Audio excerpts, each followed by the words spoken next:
Chapter 858, Generous. On the tiny balcony of the master bedroom, Klein stood behind a railing in the form of Dwayne Dante's.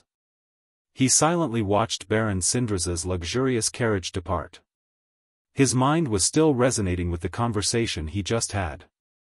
He believed that there had been a secret plot behind the acquiring of the coin company's shares from the very beginning.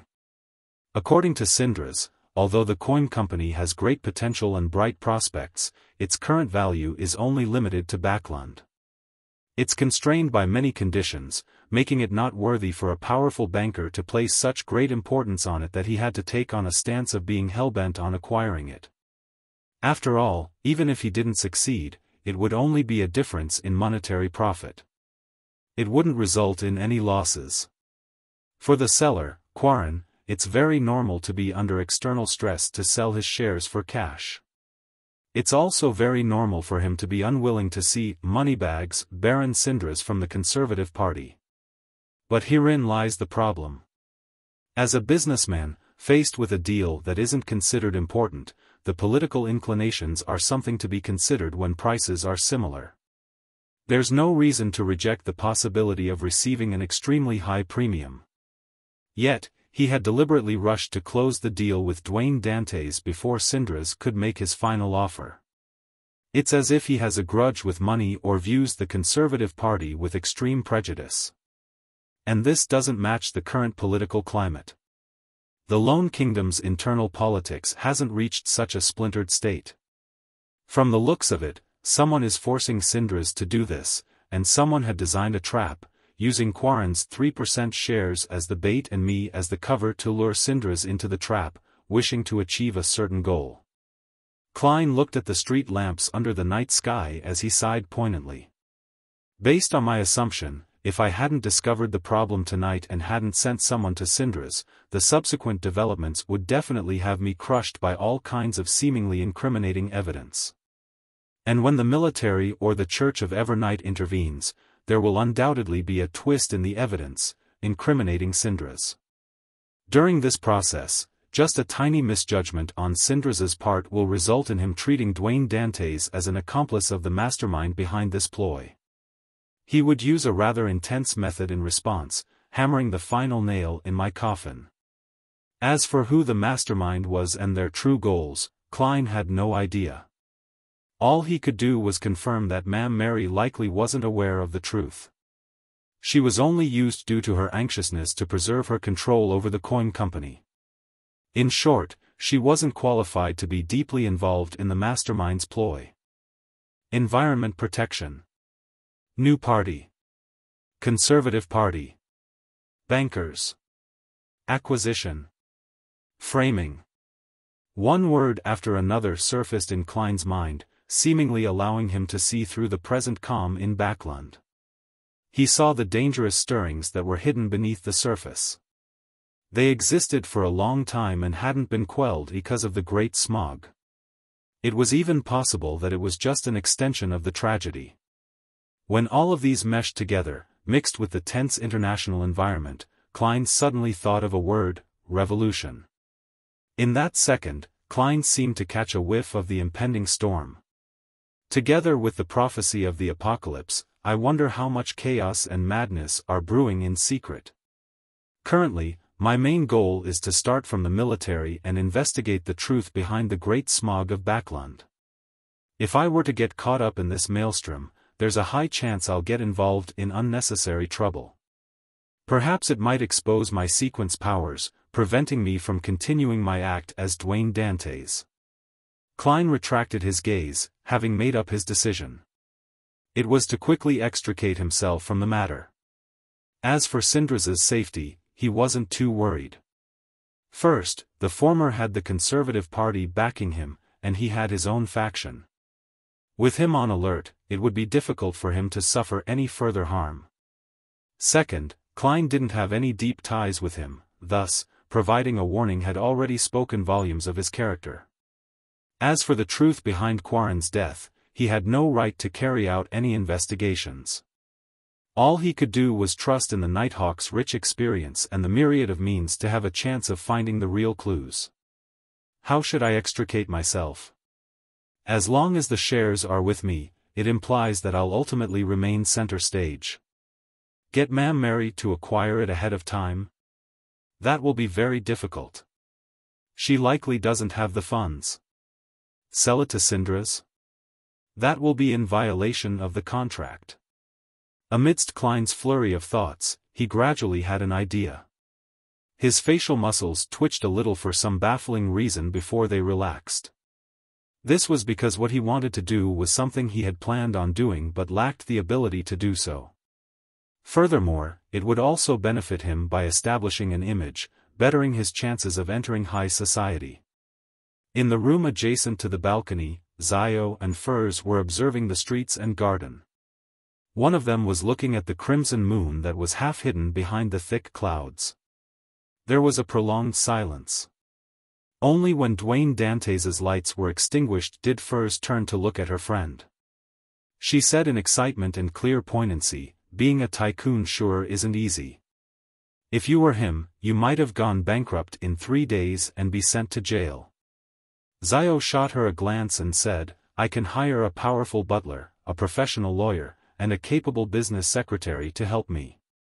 Furs didn't continue putting her down as she said with a smile, "If I were you, I would change all of it to cash, bonds, and property. I'll use the annual income they bring about to maintain a decent life." Just as she said that, she saw Xiao frown slightly. She cast her gaze towards the first floor. What happened? Furs tensed up. Xiao observed for a few seconds before saying, "My spiritual perception tells me that an item or matter related to black magic has appeared." One of the biggest advantages of a sheriff was that when they were close enough, they could sense matters related to evil, chaos, and madness that weren't screened. Black magic? Furs was considered a senior beyonder, so she wasn't unfamiliar with that. Strictly speaking, anything that didn't pass through the 7 orthodox deities was considered as black magic. It included ritualistic magic that prayed to secret existences. In the typical sense, black magic referred to the use of flesh and blood, hair, and all kinds of strange items to cast strange spells. It partially involved evil gods, one's beyonder powers, the spirituality of the materials used, and the correct symbols and magic labels. Xiao nodded heavily and said, "Yes, it's on the first floor. I plan on taking a look. Stay here to protect Mr. Dantes." Furs kept silent for 2 seconds and nodded without wasting any time. "Okay." After Xiao left the balcony's half-open room, Furs took out Lamino's travels from a hidden pouch, prepared to immediately take action if anything amiss happened. Elsewhere, Xiao nimbly and briskly arrived at the first floor. Following her senses, she arrived outside a room. After confirming that the target was inside, Xiao was surprised as her expression gradually darkened. If she didn't remember wrongly, this room likely belonged to butler Walter who had hired her. During her momentary daze, the black magic item or matter which triggered her spiritual perception vanished. Calm returned to the room as though nothing abnormal had happened. Xiao hurriedly pressed her ear to the door and carefully listened, confirming that there was the breathing of a human inside. After waiting for a while and seeing that Walter wasn't doing anything else, she returned to the 3rd floor with a look of suspicion. She recounted her findings to her friend and finally said, "Do we feign ignorance, or think of a way to remind Mr. Dantes?" Furs thought and said, "Perhaps the butler doesn't have any ill intentions? Let's keep observing." After deciding on their stance, she sked in wonder. "I have to say that Mr. Dwayne Dantes is a really pitiful person. Not only was he used by others to harm Baron Syndra's and get framed, nearly throwing him into jail and losing his reputation, but he also has a butler who researches black magic with an unknown motive. Sigh, I hope he doesn't lose his life because of that. On this front, he's only a helpless commoner." Xiao nodded in agreement. "If we're unable to determine the butler's intentions after 3 days are over, we can leave a slip for him to warn him." The next morning, Klein glanced at Walter in a normal fashion after having breakfast before leaving home with Richardson. He wrote a cathedral to St. Samuel Cathedral. After the preaching and prayers, Klein didn't make any donations. Instead, he directly came to Bishop Electra. Is there something? Although this bishop was under immense stress due to the infiltration of Cheney's gate, he was still rather friendly when dealing with the faithful. Klein smiled and replied, "I've recently been involved in certain matters and have come to recognize my true self." Without waiting for Electra to inquire, he continued, "I wish to establish a foundation that targets the poor. I hope that they can receive help from the church. I will place the coin company shares I have on hand into this foundation, so as to kickstart this initiative using all the funds obtainable from the contract." Electra was nearly stupefied by what he heard because it was definitely a sizable sum. Although it wasn't public knowledge how much Dwayne Dantes spent on acquiring the 3% shares, just from the relevant sources of information, it was estimated to be over £10,000. Furthermore, the future returns were nothing to scoff at. And back then, Ma'am Mary had been pursued by many men of status who had wealth in the range of tens of thousands of pounds. Therefore, for Dwayne Dantes to suddenly donate more than £10,000 was definitely considered a generous move. In the whole of the Church of Evernight, apart from donations from a deceased's will, there were only a handful of one-time donations that exceeded this amount. "This is an act that deserves all kinds of praise," Electra said from the bottom of his heart. "However, I have the obligation to remind you that you shouldn't do something that exceeds your reach." Klein smiled and replied, "This isn't a small sum for me as well, but it's still acceptable. It wouldn't affect my life and business." Electra's smile gradually turned warm as he said with a nod, "The goddess will definitely watch you." Upon hearing this blessing, Klein's expression nearly froze. Electra continued, "I will report the matter to His Grace and try to organize a charity party for this foundation. When the time comes, I'll invite the goddess's faithful from different domains. They will include powerful aristocrats and their families. Let's see if there are more people who are willing to participate." He knew very well that Dwayne Dantes was attempting to enter high society, therefore, he had deliberately made mention of powerful aristocrats. Chapter 859, New Mushrooms in the Bottom Cabin of the Future where it was pitch black. Frank Lee lit a candle which illuminated a table covered with flesh, mushrooms, wheat, and fish. He casually pushed the items away and cleared out a space that was just enough to accommodate a piece of paper. Right on the heels of that, he spread out a piece of paper, picked up a fountain pen, and wrote with an excited expression, "My dear friend, Gairman Sparrow, I'm delighted to know that you found the dry mushrooms to be pretty good. Perhaps it's more useful than I imagined it to be. When I'm free, I'll take another look at them. As I've been fully focused, in both body and mind, in the experiment you mentioned, I've already stopped all other creations. Most of the mushrooms have been burned away by Nina, leaving me with the last 3. I hope it will be of help to you. Placed together with them are my latest products. One of them is a type of mushroom that grows by feeding on flesh and blood. They have 3 breeds. The first is crossbred with wheat and can be ground into a mushroom powder that can be used to make bread. Another has the characteristic of being mixed with milk, allowing milk to be drawn from them. The last has been crossbred with fish. They come with a refreshing taste and it has a thick meaty texture. The things to take note of is that they are absolutely not to be eaten raw. They need to be cooked in 90 degrees Celsius hot water for at least 5 minutes so as to kill any living characteristics, otherwise, regardless of what it turns into, it will absorb the flesh and blood around it, including human organs. Another point.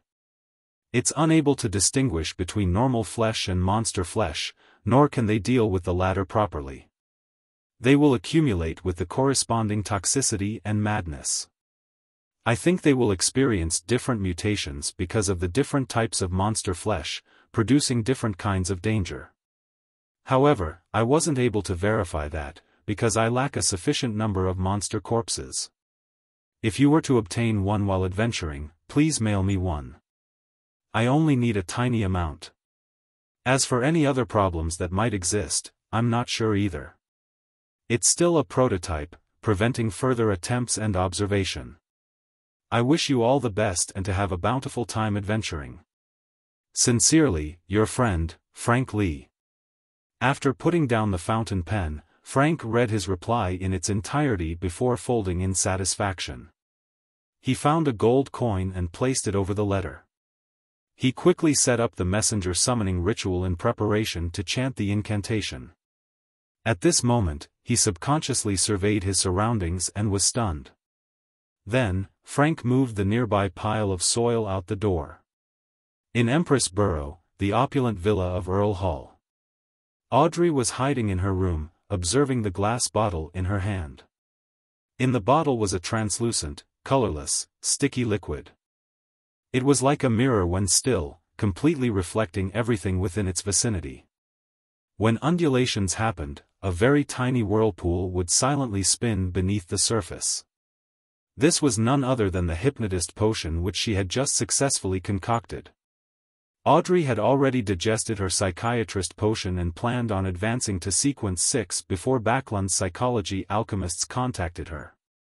After using placate to quell her mental state, Audrey gently bit down on her lip, raised the glass bottle, and downed the potion.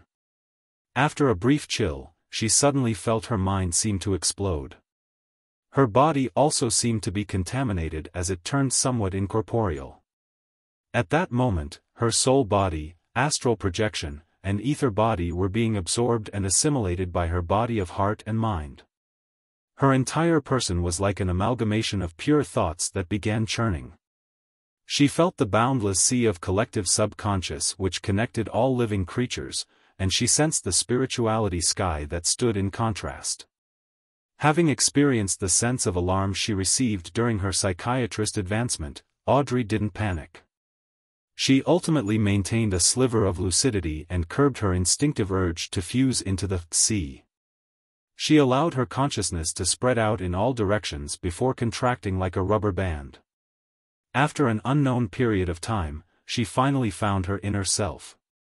She saw the back of her hand covered in dense, firm golden scales and saw that the hair on her shoulders turned luxuriant and heavy, as though they were really made of gold. After these anomalies receded, Audrey quickly recovered. However, when she looked into the mirror, she found her green eyes appear clear, but deep down was a strange bottomless whirlpool. It made it difficult for others to shift their gaze away from them, easily drowning within them. This is a sign of the dispersing spirituality that has yet to have been fully converged. Audrey slowly eased her brows as her smile turned bright. She looked at herself in the mirror and nodded gently, finding it hard to hide her smile. Audrey, you are already a sequence 6. After she calmed her emotions, she seriously introspected herself to determine her new beyonder powers and the qualitative changes. After some work, Audrey came to a rough understanding of the situation. First, her constitution had received a significant enhancement. Be it her strength or agility, it had exceeded an ordinary person's. She could also form a layer of scales over her skin, largely resisting and reducing any damage. Second was a qualitative change in psychological cue. It became a form of hypnosis within the non-combat domain. As long as she made the target focus on something, Audrey could open the door to their body of heart and mind and directly alter their conscious and affect their subconscious. This way, the target wouldn't notice that they were abiding by her arrangements, taking actions that didn't match their true intentions.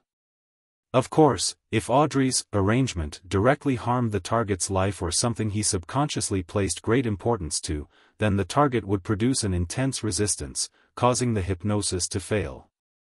In addition, if the target had a strong soul and firm body and mind, they would be able to resist the hypnosis to a certain extent. Third, battle hypnotism. Audrey could forcefully hypnotize an enemy, making them do something abnormal, such as attacking their companions or avoid her, the hypnotist. However, such hypnosis only lasted for short periods of time. The target would quickly snap awake and sense the problem. Similarly, it was unable to harm the target's life and make the enemy commit suicide. Fourth was psychological invisibility. With one's control of the target's body of heart and mind, allowing oneself to remain in the blind spot of one's consciousness, she could achieve the effect of invisibility despite someone standing in front of her without being able to sense her. Very impressive. My only regret is that I still lack beyonder powers that can launch direct attacks. Audrey puffed her cheeks in an indiscernible manner as she tried hard to converge her spirituality and make her eyes less intoxicating. After mostly eliminating her abnormalities, she opened the door and let Susie in. With the help of her golden retriever, she began familiarizing herself with her new beyonder powers. Before long, her lady's maid, Annie, knocked on the door and entered with an invitation letter in hand. "My lady, the church will be organizing a charity party on Saturday night for a newly established bursary foundation that's targeted at the poor. They have invited you." Audrey didn't directly agree as she asked, "Did they invite my parents?" "Yes, they were also invited, as well as Lord Hibbert," Annie replied honestly. Audrey nodded and said with a smile, "Tell the church that I'll be participating. Also, figure out the exact situation with the charity foundation so that I can better decide on the amount to donate." In the evening at the Intis Renzo restaurant. This place is truly dazzling. It's much prettier than the living rooms and activity rooms of many nobles. Furs looked around as though she was here to gather material. Although she had participated in many noble organized literature saloons, she had always visited them at their residences and not at such top-end restaurants. Zio grabbed at her coarse blonde hair. "This is the style of Intis. It's different from us. It might look pretty, but it lacks substance." "How does it lack substance?" "Look, those are all famous oil paintings and sculptures," Furs deliberately retorted. During this process, she suppressed her voice, as they hadn't entered by the main door. As she spoke, she found the private room mentioned by Walter. Furs directly used door opening and pulled Zio in. They hid inside a pantry cupboard and waited for their target of protection, Dwayne Dantes, and his guests to arrive. "How much do you think the 3% shares of Coin Company is worth?" Bored, Furs casually asked. In the morning, she had entered St. Samuel Cathedral with Zio to provide protection while feigning prayer. Zio hesitated and said, "At least several £1,000s." The bishop seemed to place a great deal of importance on the matter. "How rich. Donating thousands of pounds just like that. Why doesn't he save poor people like us?" Furs said poignantly in a joking manner. At this moment, the door to the room opened. Dwayne Dantes and Mock's family walked in and took their seats. The waiters also started rushing around. Zio and Furs didn't speak further as they eavesdropped on the chit-chat outside as they observed the surrounding situation. From time to time, their noses would twitch because of the food's fragrance. Suddenly, Zio frowned as though she had sensed something before quickly easing her brows as though nothing had happened. "What's wrong?" Furs leaned in towards her friend's ear and whispered. Zio shook her head. "Nothing. I was uptight, causing me to overreact." At that moment, Klein put down his fork and knife, glancing to the side with a normal expression. In his eyes, which had his spirit vision activated, a blonde, red-eyed head had appeared out of the void. In its mouth was a thick letter. Klein faintly caught the scent of milk, wheat, and fish. The corners of his mouth twitched as he secretly reached out his left hand to grab the letter. And sitting in the other 3 seats, Mocked, Rihanna, and Hazel didn't notice anything. Klein stuffed the letter into his pocket without anyone noticing as a waiter walked out of the pantry, serving a new dish to the 4 customers. Among the dishes, 2 of them were butter-fried mushrooms. Upon seeing this scene, Klein suddenly felt disgusted. His expression turned odd as his left palm that remained in his pocket trembled. Chapter 860, Runaway Horse. Thankfully, it's not a mushroom dish I ordered, or else it would have been a waste of a dish. Despite believing that he no longer affected by the trauma inflicted upon him by mushrooms, the smell that came with the letter successfully made him suffer a relapse. Klein's expression rapidly restored itself as he retracted his left hand and placed it on the cup to his side, drinking the ice water inside. "Please give me another cup." As though nothing had happened, he turned his head and instructed the waiter who was at the door. At the same time, he pressed down his clothes and slowly got up while expressing his apologies before heading for a bathroom attached to the private room. It was opposite the pantry, placed on either side of the main door. Hiding in a cupboard, Furs heard footsteps approach as the bathroom's door opened and closed.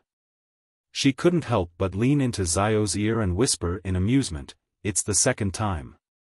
They've been here for slightly more than 30 minutes, and Dwayne Dantes has already gone to the washroom twice. The first time was clearly to pee. If it's for the same reason, it means that this gentleman's kidneys, bladder, or prostate is problematic. He's coming out. He's coming out. He's really only peeing. TSK, he seems to drink plenty of water usually and often heads to the bathroom. Sigh, it's difficult being a tycoon, but it's even more difficult being a good-looking tycoon in particular." Zio rolled her eyes. "What has that got to do with you? Focus and be serious. We're on a mission." Also, that bodyguard of the Member of Parliament named Mocked seemed pretty strong. He's probably a beyonder. We need to be careful. Furs had no choice but to suppress her desire to chat as she shrank back. They're guarding the area outside without being wary of others passing through the walls. How unprofessional. All right, we'll chat when we're back. At that moment, Klein had returned to the table and sat back in his seat. He drank a mouthful of ice water, sipped on some white wine, and said to Mocked with a smile, "Having been here in Backland for nearly 2 months, I've been busy getting used to the environment and hadn't found the time to start a new business. Every day I wake up seeing money flowing out without any coming in. Heh, it's about time I do something."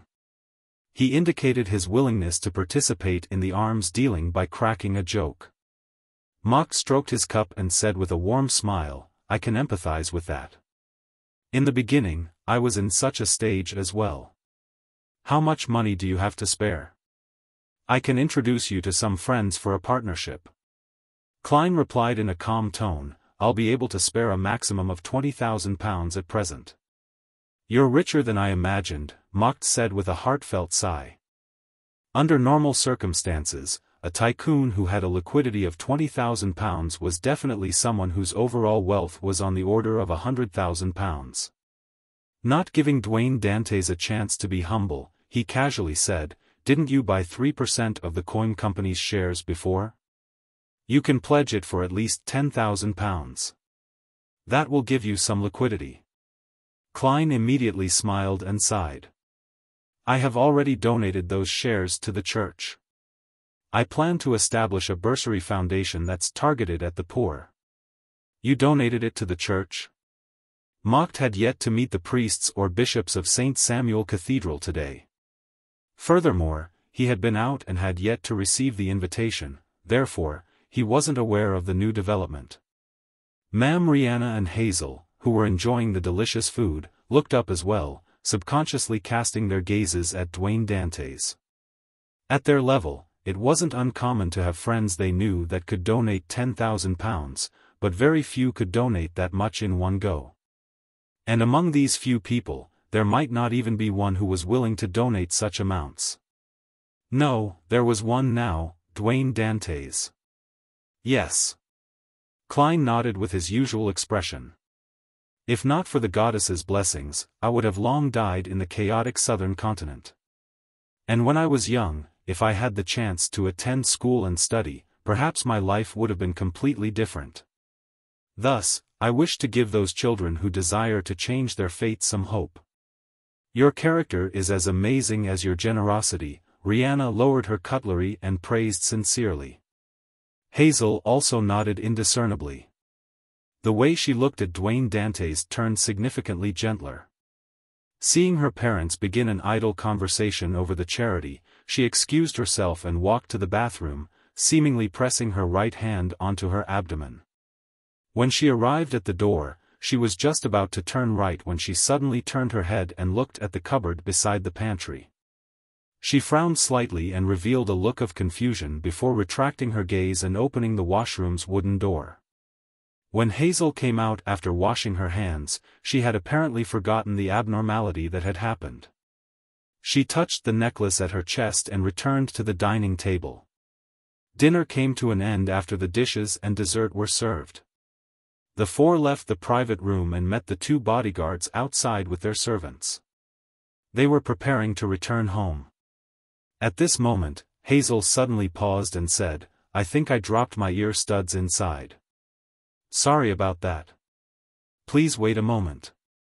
Without waiting for Ma'am Rihanna to instruct a waitress to do the search, Hazel turned around and circled around the bend, returning to the room she had been in. Hazel lowered her hand that held her left ear and directly entered the connected pantry until she was in front of the cupboard. She then placed her hand on it. She had planned on opening the door to the cupboard at an extremely fast speed, but after some thought, she decided to be cautious by holding onto her necklace with one hand and turning her body sidewards to prevent any sudden attacks from whatever was inside. As she held her breath, Hazel took the chance when the waiter was clearing the table inside to suddenly pull the door open, exposing whatever was inside. However, apart from some spare cutlery and tablecloth, there was nothing. Hazel once again wore a look of puzzlement, as though she couldn't believe the scene before her eyes. "I clearly sensed something very valuable inside," she muttered under her breath and quickly closed the door before her maidservant chased up to her and walked out of the pantry. Outside the Intis Renzo restaurant, Furs and Zio turned their heads simultaneously and looked inside. "That girl actually noticed us?" Furs whispered in disbelief and amazement. If she hadn't used door opening and sneaked out from the back of the cupboard, she and Zio would have been discovered, having no choice but to admit that they were secretly protecting Dwayne Dantes. Zio wore a confounded look as well. "I remember that you didn't speak or move about when she was heading to the washroom." "Perhaps. She's a beyonder as well, and has a certain type of spiritual intuition," Furs made an uncertain guess. "Mr. Dwayne Dantes sure leads a difficult life. He often encounters the power struggles between tycoons and nobles while having a butler that secretly studies black magic at home. Furthermore, there are beyonders with mysterious powers living nearby. By the way, what's her name?" "Hazel." Zio was looking for Dwayne Dantes's carriage, preparing to hide underneath when her gaze suddenly froze. "Furs, look. That person is acting oddly." Furs traced her gaze and saw a middle-aged man in a black formal suit. He was pacing along the sides of the street, looking very anxious and frustrated. "How is he acting oddly?" Furs didn't have the time to observe him carefully as she directly asked. Zio answered simply, "He's dressed as a decent gentleman, but his shoes are very dirty. It's as though he hasn't shined them in a while. As you know, Backlund is covered in dust. Also, he would touch the area underneath his armpit. I dare bet that there's an underarm holster hidden there. Apart from that, his expression and attitude imply that he isn't normal." They're coming out soon. I'll head to the carriage first. Watch that person and ensure that Mr. Dantes is protected." "All right." As Furs found it troublesome, she also found it rather interesting. Hence, she retreated to an area that concealed her as she observed the entrance of the Intis Renzo restaurant. Nearly 30 seconds later, Dwayne Dantes and the mocked family walked out. After bidding each other farewell, they headed for their respective carriages. At this moment, a two-wheeled carriage charged out from the end of the street at an extremely fast speed, as though it would topple at any moment. The horse that pulled the carriage wore a rabid look in its eyes, as though it had been alarmed. It charged for the Intis Renzo restaurant's entrance in its panic. Of Mock's two bodyguards, one went forward in a bid to subdue the runaway horse, while the other protected the member of parliament and family. At this moment, the middle-aged man who had been loitering around had approached from the back and drew a revolver. With a warped expression, he aimed at Mock's head. Klein's right hand was raised indiscernibly before he retracted it without doing anything. He nimbly performed a jump, dodging the runaway horse. At the same time, Furs, who was hiding elsewhere, clenched her palm gently and pulled to the side. The assailant's leg suddenly went limp, as though he had stumbled over something, as he fell to the ground, failing to pull the trigger. In his haste, he pressed down with one hand and immediately leaped up, planning to shoot wildly without aiming. However, when he squeezed his finger, he didn't feel any tactile feedback. The revolver had already dropped by Hazel's feet. Following that, he and the runaway horse was subdued by the bodyguards. "Why did you attempt to assault me?" Mock held back his churning emotions as he took a step forward and asked with a deep voice. The middle-aged man immediately laughed as he shouted with a hysterical expression, "It's you. It's all because of you and the others. You talk about atmospheric pollution, wanting things like anthracite.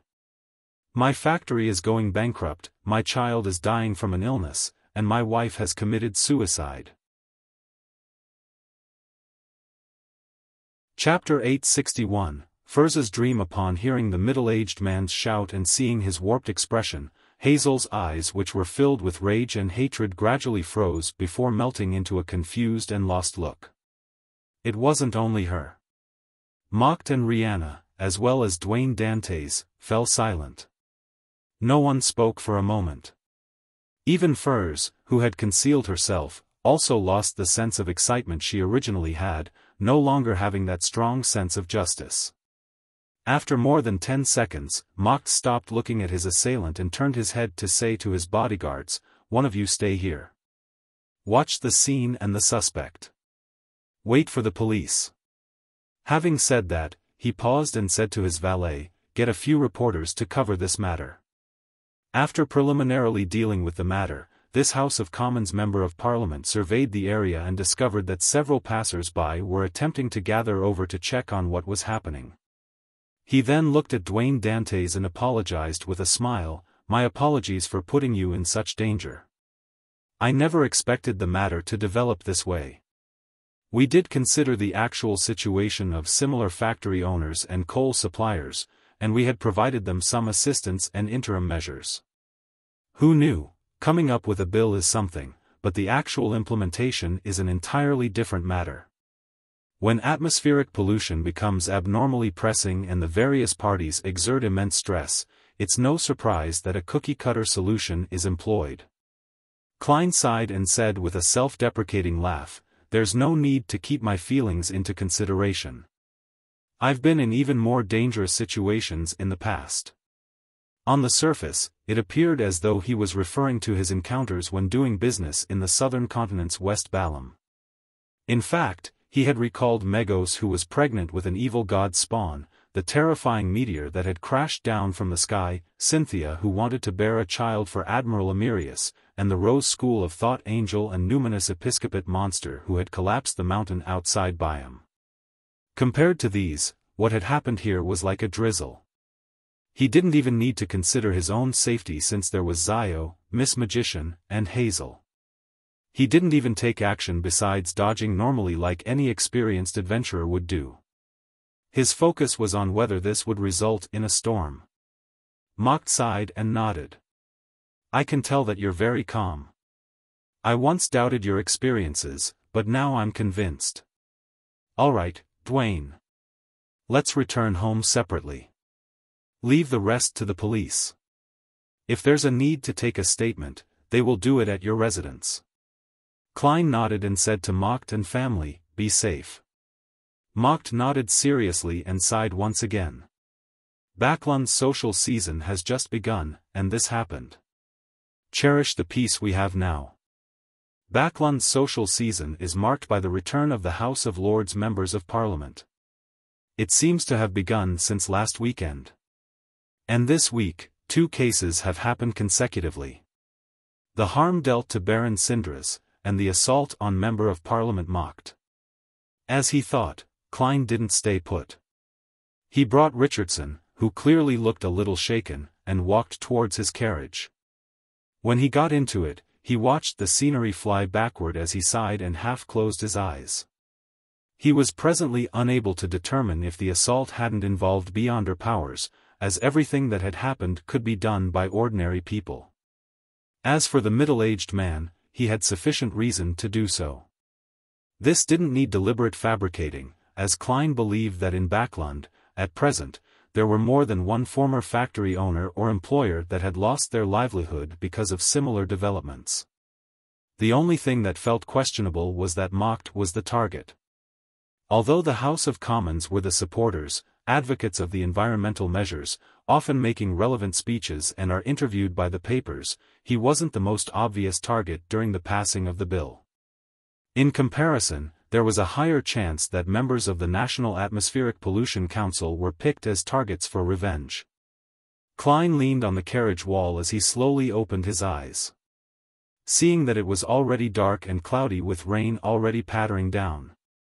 Once again, he realized how the maelstrom hidden beneath the seemingly calm Backlund surface was intensifying. Reining in his thoughts, Klein raised his left palm and tapped his pocket. In it was what he believed to be Frank Lee's reply and some unknown mushrooms. Klein really yearned to return home to head above the grey fog and use the newly received mushrooms to communicate with creeping hunger, doing so to regain the use of the sealed artifact. With the storm already brewing, he believed that there was a need for him to quickly be returned back to his optimal combat strength. And in this aspect, creeping hunger was essential. Unfortunately, he had 2 beyonder bodyguards following him, so it was best if he didn't head above the grey fog for the time being. I clearly don't need any protection, but I spent a few £100 to hire 2 people to restrict my actions. How helpless I am as a tycoon. Klein finally sighed inwardly as he raised the cup of black tea that had just been prepared by Richardson. He took a sip as his facial muscles tensed up before relaxing. Klein looked down and discovered that there had been twice the number of lemon slices in his black tea than usual. He glanced at Richardson in an unnoticeable manner, and he saw that his valet was in a daze, as though he was still lost in the horror of the assault. As cowardly as usual. Klein commented inwardly as he placed the porcelain cup on the table. Late at night. 39 Backlund Street, Member of Parliament Macht's house. Hazel sat before her dressing table, looking at the grey rat sitting on a powder box. After a long silence, she said, "Was my father wrong? The matter he pushed for is clearly a good thing. There is nothing that is beneficial to everyone. There will always be those who benefit and those who suffer from it. At such times, a relevant bill or plan requires thought, compensation, and aid. If your father had done them, the problem isn't his. Conversely, it also means he's cold and ruthless," the rat said perfunctorily. Hazel recalled for a few seconds and relaxed her expression. "During dinner, I sensed that there was something very valuable hidden inside the cupboard in the pantry, but when I later got an opportunity to open it, there was nothing." The rat was taken aback as it said in thought, perhaps that was Dwayne Dantes's bodyguard. He was recently embroiled in a suicide case, and it's said that it involves Baron Sindra's. Hiring a bodyguard to protect him in secret is normal. The bodyguard inside the cupboard might also possess supernatural powers, carrying mystical items with them. That's why you were able to sense it. Hazel nodded gently and accepted the explanation before subconsciously muttering to herself, "I wonder what kinds of supernatural powers those bodyguards have." After saying that, she swept the grey rat with a puzzled look. "How do you know Dwayne Dantes was embroiled in a troublesome case?" The rat squeaked. "My present state is very suitable for me to eavesdrop into the conversations of others." As it spoke, it looked in the direction of 160 Backlund Street, the glint in its eyes shimmering. Based on the sleeping rotation, Furs was asleep as she felt herself float to an ancient and majestic castle. In it were all kinds of beyonder ingredients and mystical items. There were even 2 blurry tarot cards. However, she didn't take any of them away, as they were sealed by an invisible force field. Furs looked around in an attempt to find the means to remove the seal.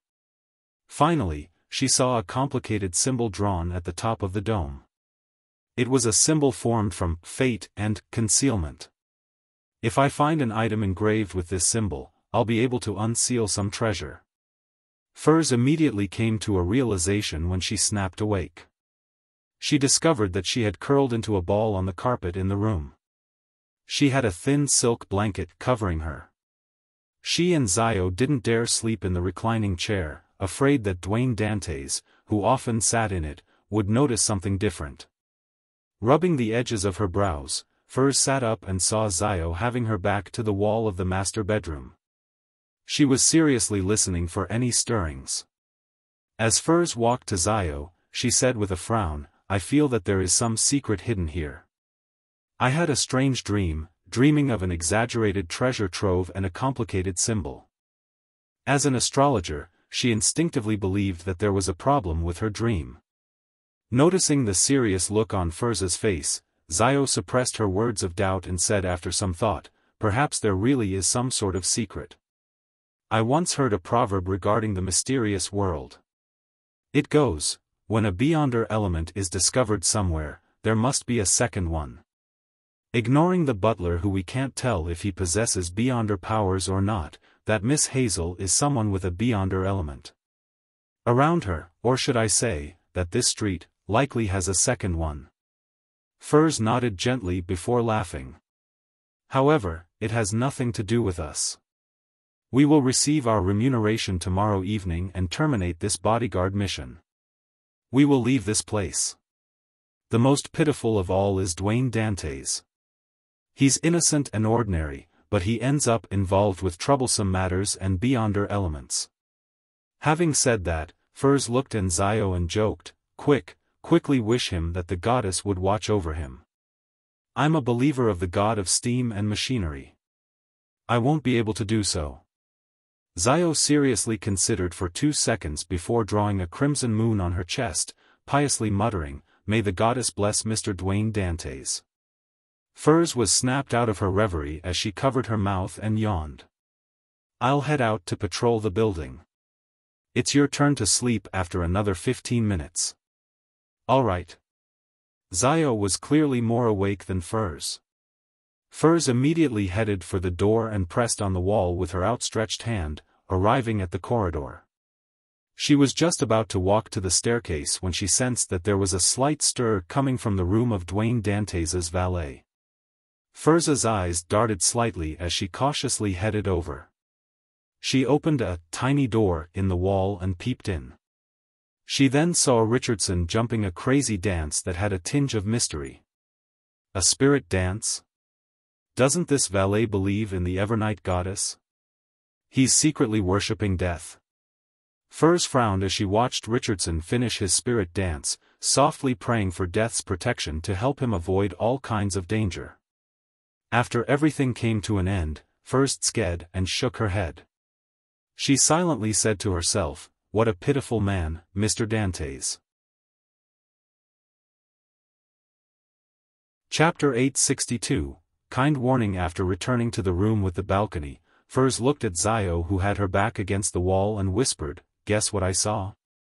That male servant, Dantes's valet, is actually a believer of death. He was dancing a spirit dance and praying." Zio widened her eyes before relaxing her expression. "When it comes to Mr. Dantes, that's the least of his concerns. Yeah, that valet named Richardson is clearly of Southern Continent heritage. Perhaps he was born there, so it's not surprising that he worships death." Furs replied with a smile, "I know. I just find it interesting. Aren't there a little too many people with secrets around Dwayne Dantes? I won't be surprised if I were to discover one day that all the living beings in this building except him, including the housekeeper, maids, gardeners, carriage drivers, earthworms, bugs, and rats, are related to mystery and beyonders. I would be able to easily accept that reality." Zio rolled her eyes. If that were the case, Mr. Dwayne Dantes definitely wouldn't be a simple person. Having beyonders and supernatural creatures around him means that he might be the spawn of an evil god or a grounded angel. Without waiting for Furs to expand the scope of the conversation, Xiao asked, "Didn't you say that you had a strange dream involving treasure? Why aren't you curious or considering what it symbolizes? That perhaps it might actually exist?" Furs chuckled. "Such a dream often implies trouble and danger. I'll consider it again if I have a chance of encountering that symbol." Although she said that, her true thoughts were, "There's quite a bit of a problem with that dream. Who knows if there's a ploy behind it? I'll consult Mr. Hanged Man, Ma'am Hermit, and Mr. World at the tarot gathering next week before deciding what to do. They are experienced and powerful beyonders. Perhaps they have had similar experiences. You've matured." Xiao nodded, and exerting strength in her back, she bounced off the wall and walked to the spot where Furs had been sleeping before. "Mature?" Furs scoffed and leaned in towards her friend. She straightened her back and looked down at her friend's hair. Without waiting for Xiao to become enraged, she sighed. "You're the one who matured. I still remember this time last year. You did things based on instinct, arbitrating with your fist. From time to time, you would commit mistakes without realizing it and become lost. You're much better now." Xiao was stunned as she lay down and covered herself with the thin silk blanket. With her back facing Furs, she grumbled, "The main reason why I got lost was because of you being a burden by my side." Furs chortled and nodded in thought. "That's a characteristic of an apprentice. It has nothing to do with me. Get it?" Seeing Xiao on the floor, she walked to the wall adjacent to the master bedroom and seriously started being a bodyguard. As the night slowly passed, the sky gradually lit up. Klein got up to have breakfast and received visits from 2 batches of policemen and a batch of reporters. They were here for further investigations regarding Quarren's suicide case, while another was to obtain more details regarding Member of Parliament Mock's assault. With Walter's help, Dwayne Dantes met them and quickly handled the matters. In the afternoon, Mock suddenly visited and urged Klein, "Join me at the club for a game of tennis." He was a member of a few clubs, but there was only one club that overlapped with Dwayne Dantes, East Balam Military Veterans Mess. "This is to confirm the arms deal?" Klein managed to read between the lines and immediately got Richardson to get his coat, top hat, and cane. He rode on his carriage and headed to the Sandiello Unique Building at Hillston Borough with the Member of Parliament. They entered the club and used the same room as before. Klein once again met the long-faced army colonel from the Ministry of Defense, Calvin. After habitually exchanging pleasantries for a few minutes, Calvin finally focused on the main topic at hand. He looked at Dwayne Dantes and said with a chuckle, "I heard from Mock that you can have £20,000 available." "Although it will make me tight on funds, it's true that I can," Klein replied with a smile. Calvin nodded in satisfaction and said after some pondering, "There won't be any need for £20,000 for now. The batch of firearms, explosives, and small number of cannons reserved for you is in a particular warehouse in East Balam. There's not that much, enough to equip about 3,000 to 4,000 people. Based on the price of decommissioning them, it will cost £10,000 at most. Of course, you will have to give me £15,000. He didn't mince his words in any way, as though this was common in the lone military. "No problem," Klein said and nodded calmly. Calvin immediately chuckled. "Excellent. Mocht has a keen eye for people. A person who wants to do such business absolutely mustn't be stingy. That batch of firearms is worth at least £20,000 in West Balam. If you can find a suitable buyer and fully showcase your experience in the area, it's entirely possible to sell them for £30,000 or even more. By the way, the transportation fees and escort fees will be borne by you. We will only send 2 or 3 personnel to assist you. As expected, there will be monitors." Klein listened in silence, believing that it was time that he urged Admiral of Stars and Danitz to quickly provide him with information on West Balam. He pondered for a moment and said, "Roughly when will it begin?" "That batch of firearms will take another 2 weeks before being placed in the corresponding warehouse. When it happens after that period is up to you. You don't have to pay it in full at once. You can first pay 8,000 to 10,000 pounds and pay the rest when everything is settled." Calvin wore an expression as though things were highly negotiable. 2 weeks later. That will be closer to the end of the month. I'll definitely have to wait until the party of the Snake of Fate's birth before leaving. I'm still waiting for his placenta blood. Klein's thoughts raced as he said, "I'll need to carry out some preparatory work. I'll probably head to the southern continent in early July." Calvin exchanged looks with Mocked and gently rubbed his palms. "No problem." Outside the East Balam military veterans mess, Zio and Furs hid themselves on the roof of a nearby building, monitoring the people that were coming and going. Zio knew that there were many Beyonders in the club, so she didn't dare get Furs to sneak her in to provide protection to Dwayne Dantes at a close distance. All they did was wait outside. Thankfully, this is Backlund. Even though there's no smog this season, there will be no lack of clouds. The sun wouldn't be too strong, otherwise, my skin would definitely turn red, Furs mumbled as she hid herself in the shadows. Zio was about to say something when she saw a carriage drive into the back door of the club. It was entirely brown in color and had a trademark coat of arms. It was made of flowers and rings. Viscount Stratford's carriage. Zio silently mumbled as she hurriedly widened her eyes and focused. She then saw a familiar figure who was a stranger to her get off the carriage. Surrounded by bodyguards, the figure entered the East Balam military veterans mess. "What's wrong?" Furs noticed her friend's abnormality. Zio didn't conceal the matter as she frankly said, "I saw Viscount Stratford. He also came to this club." "That captain of the Royal Guards?" Furs asked in surprise. "Yeah." Zio nodded heavily. Furs turned agape, hoping to say something, but she was at a loss as to what to say. All she could do was look around, pretending to monitor for anything that was amiss. After a while, she saw Dwayne Dantes walk out. 160 Backlund Street received another guest in the afternoon.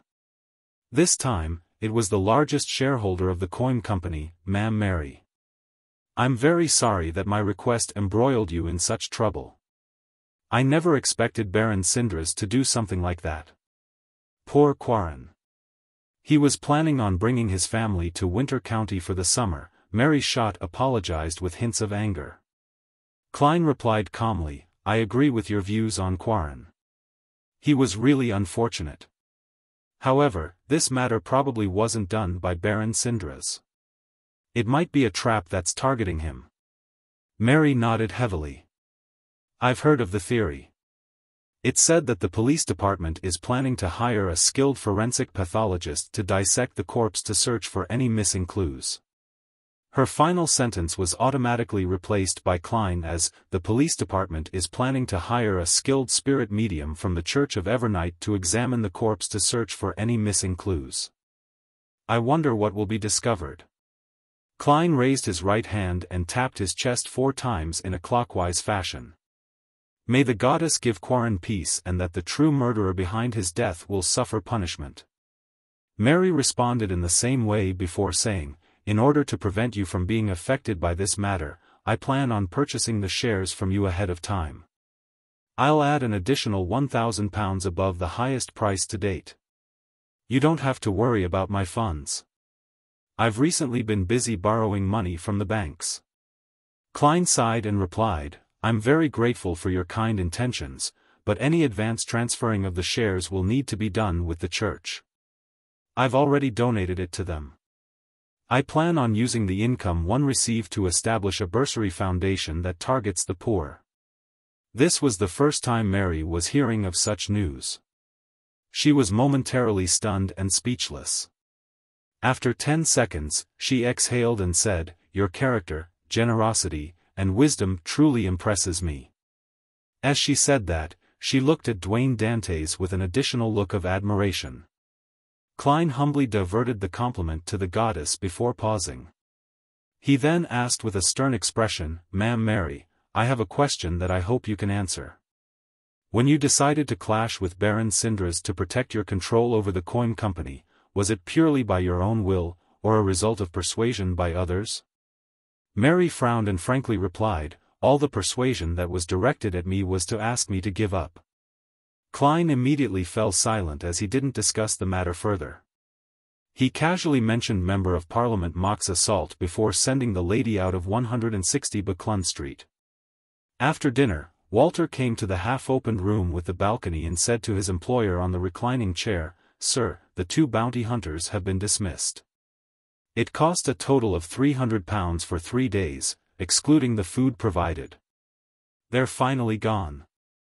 Klein immediately relaxed as he nodded, acknowledging his butler's reply. Following that, he eagerly entered the master bedroom, planning on taking out the mushrooms sent to him from Frank Lee and bringing them up above the grey fog to communicate with creeping hunger. When he came to the desk with the hidden mushrooms, he saw a letter held down by an ink bottle. Klein picked it up in puzzlement and tore it open. He quickly scanned it as his expression turned odd. "Dear Mr. Dantes, we are the bodyguards you hired. In the past few days, we discovered certain matters that we feel obligated to inform you. Therefore, we entered your bedroom to leave this letter while you were having dinner." Chapter 863, Charity Party. Your butler might be researching black magic, your valet is secretly worshipping death, someone among your neighbors has supernatural powers. The street where you live might have certain secrets that cause people to have strange dreams. You should understand some of the terms mentioned. We won't provide a further explanation. May the goddess bless you." Klein looked at the letter in his hand as he was momentarily unsure whether to laugh or cry. After a few seconds, he couldn't help but give a self-deprecating laugh. "Just from the contents of this letter, I'm really quite pitiful. And the matters described don't seem to be problematic in any way." As he shook his head with a smile, Klein held a letter in one hand and suddenly shook it to the side. Scarlet flames surged and devoured the piece of paper. "Regardless, Miss Zio and Miss Magician are rather kind people. The only problem is that what they mentioned are things I already know. In fact, I'm more aware of the reasons than they are." As Klein mumbled, he found the mushrooms he had hidden. There were a total of 4 breeds of mushrooms. One was 3 dried products that could react with water and fish. The second was a new breed with golden caps as they emitted the smell of flour. The third was white with specks of black spots, they were swollen and puffy, as though a liquid was flowing within them as they exuded the smell of milk. The fourth had strange gills running down its 2 sides, their surface was filled with dense and soft scales. Klein swept his gaze at these mushrooms and took out a gold coin. He caught it after flicking it. After confirming the results, he took off the ordinary glove he previously wore. With his bare skin, he grabbed the 3 new mushrooms to test various scenarios that Frank Lee hadn't mentioned. They felt normal to the touch, and there weren't any changes to the mushrooms. Klein heaved a sigh of relief, no longer afraid that the level of danger they possessed had exceeded his capability. He was previously afraid that these mushrooms would immediately produce roots upon contact with items of flesh and blood, devouring whatever was in its path to grow before dispersing its spores. Perhaps it's the relatively strong light from the gas wall lamps, or it might be as a result of plucking them which causes these mushrooms to lose most of their living characteristics. They will be revived only under special conditions, such as being in the stomach of a living creature. With the intention to figure out the truth, he drew all the curtains to the master bedroom and extinguished all the wall lamps. Then, he picked up the new mushrooms with his bare hand and determined that there wasn't anything abnormal about them as they hadn't fed on his body. After doing this, Klein lit the wall lamps again and set up a ritual, sacrificing the mushrooms above the grey fog. Sitting in the fool's seat, he wasn't in a rush to summon creeping hunger. He first summoned a metal bottle that had his blood inside to the long bronze table.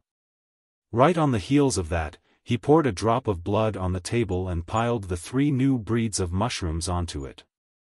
In just a second, the mushrooms suddenly softened at the parts where they made contact with the blood.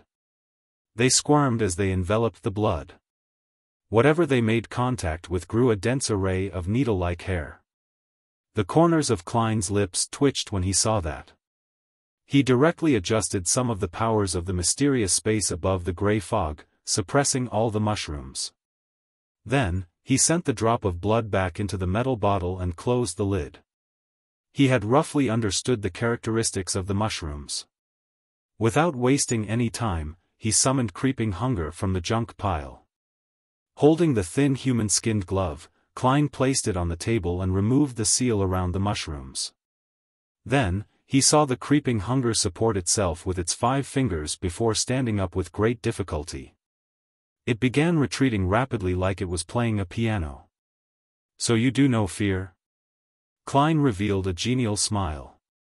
He pressed the glove down and gifted it with some of the powers of the mysterious space above the gray fog.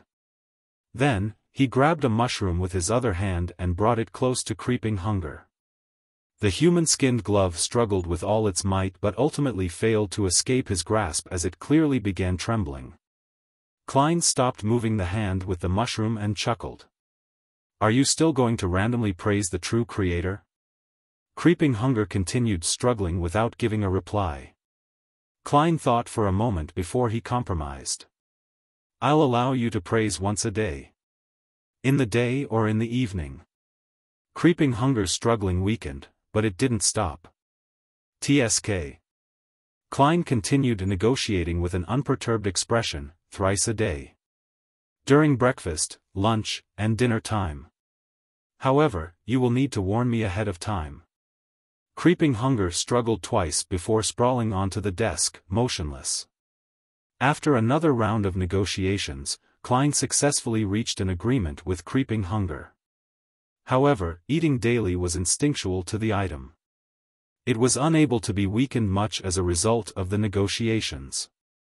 Therefore, he needed to wait for the sealing method provided by Azik. At present, what Klein could do was bring creeping hunger around without it eating. However, he needed to come up with a meal within 24 hours. How troublesome. Thankfully, after creeping hunger fused with Mr. A in the mushroom, its living characteristic has strengthened, otherwise, there would be no way to make any negotiations with it. Klein commented wistfully.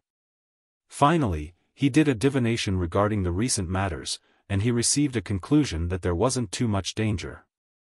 He also got confirmation that Quarren's suicide was a result of the influence of a Beyonder. After busying himself with all of that, he left the gray fog and returned to the real world and continued waiting for Mr. Azik's reply. On Saturday evening, Klein, who wore a formal suit, arrived at St. Samuel Cathedral with Richardson on a carriage to participate in the charity party. After passing through the main entrance, he was led by a priest to a huge adjacent hall. There was a baldachin with the sacred emblem representing the Evernight goddess placed inside. High above were a few miniature crystal chandeliers that hung down. In front of it were thin and long candles as well as overturned round metal lids used to store wax. At this moment, all of them had been lit, illuminating the hall with brightness. It had quite a holy feeling to it. Klein glanced over and saw a series of neatly arranged seats and guests who wore out of the ordinary attire. Among them, the women mainly wore 2 types of clothing. One was dresses that were either bright or dark colors, and they were bold and liberal in their dressing, allowing one to see the fair flesh at their bosoms or their shoulders. The other type wore pure and fresh colors in relatively conservative dressing. Even their collar bones could hardly be seen. Some of them even had theirs concealed. Based on what Klein knew, this was the difference between married and unmarried women in the Lone Kingdom. As for widows and divorced, they could choose between the two. However, the former tended to choose darker colors. Aside from those, Klein also saw shimmering necklaces and exquisite earrings, as well as all kinds of valuable accessories. They were a lot more impressive than what the guests that attended the ball or banquet which Macht and himself had hosted. After walking into the hall, Klein greeted the bishops, Macht, and others he knew and exchanged pleasantries. At this moment, there was a sound from the door as many guests turned to look back, revealing their smiles as they walked over. When Klein looked over, his gaze first lit up before it froze. At the entrance to the hall, the most attractive one, there was a girl with lustrous blonde hair that softly cascaded down her shoulders. Her beautiful eyes were green like emeralds. They appeared like the sea which hid a maelstrom within, making anyone who looked at her unable to move their gaze away. Her facial features were pretty, and she had an outstanding bearing. Her looks were nearly flawless, making the men and women present find it difficult to notice what kind of dress she was wearing or the designer of her jewelry. However, Klein had swept his gaze to the necklace at her collarbone. A lustrous and perfect pearl was being embedded within the crevice between the intersection of her collarbone. It softened the lines at her neck, making her accentuate a clean and mesmerizing feel. Klein had met her before and he knew her. She was none other than the Tarot Club's Miss Justice. Back when she used magic mirror divination, Klein had seen her before. Immediately, Klein moved his gaze away, without daring to take another look. This was an instinctive reaction of his, as he knew that Miss Justice was a beyonder of the spectator pathway. If he garnered her attention, it was very easy for her to read his true thoughts and secrets based on the changes in his expressions and body language. But his racing mind quickly forced him to turn his head back as he continued casting his gaze at Miss Justice. He discovered that him avoiding her had made it worse and more obvious. How could a gentleman who liked all kinds of women not take a few more glances when encountering such an abnormally beautiful lady? At the same time, Audrey sensed the abnormality of a particular man. His sideburns are a little white. His looks and bearing aren't bad, making him appear profound. This is likely Mr. Dwayne Dantes, who donated more than £10,000 in an attempt to establish a bursary foundation for the poor. His reaction was a little odd, as though he was trying to hide something. To Audrey, Dwayne Dantes's act of moving his gaze away was actually very normal. She had encountered many similar situations in the past. Some men would indeed subconsciously turn their heads away after seeing her, as though afraid that she would notice it, or that they would make eye contact, exposing their moment of being mesmerized. Therefore, what was odd wasn't that Dwayne Dantes had moved his gaze away. Instead, he had turned his gaze back again. In addition, Audrey felt that the greatest problem was that the gentleman's emotions were more of shock instead of amazement. What's he shocked about? What is he trying to hide? With her questions, Audrey greeted her parents and brother and the people that gathered over with a faint smile. Seeing Miss Justice no longer paying attention to him, Klein secretly heaved a sigh of relief as he began thinking. I need to be careful later and play the role of Dwayne Dantes well. I mustn't let a spectator notice any problems. Regardless of whether Miss Justice noticed it or not, I've already thought of the excuse for my abnormal reaction. Miss Justice is indeed a lady from a powerful aristocratic family. I wonder what her last name is exactly. I'll ask Macht or Bishop Electra later. Amidst his thoughts, Klein frowned slightly, having a nagging feeling that he was being watched. Following his spiritual intuition, he swept his gaze towards the door. Outside the door in the shadows, there was a golden retriever sitting there silently. Chapter 864, Actor and Spectator. When the ghostly gaze of the golden retriever pierced through the curtains from the shadows, Klein's brows indiscernibly twitched as he failed to hide his alarm. He then naturally shifted his gaze away and looked towards Miss Justice and company. How terrifying! Why is that dog sitting in the corner, hiding in the shadows for no good reason? It was silently looking at everyone in the hall. Miss Justice seems to have fed a spectator potion to an animal and had once asked Mr. Hanged Man for advice. Don't tell me it's that golden retriever?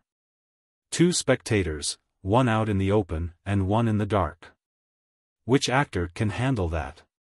In high society, Miss Justice and the dog are unlikely to be the only spectators. Her joining the psychology alchemists was a result of other nobles as well. It seems like it was done by Duchess Negan's sister.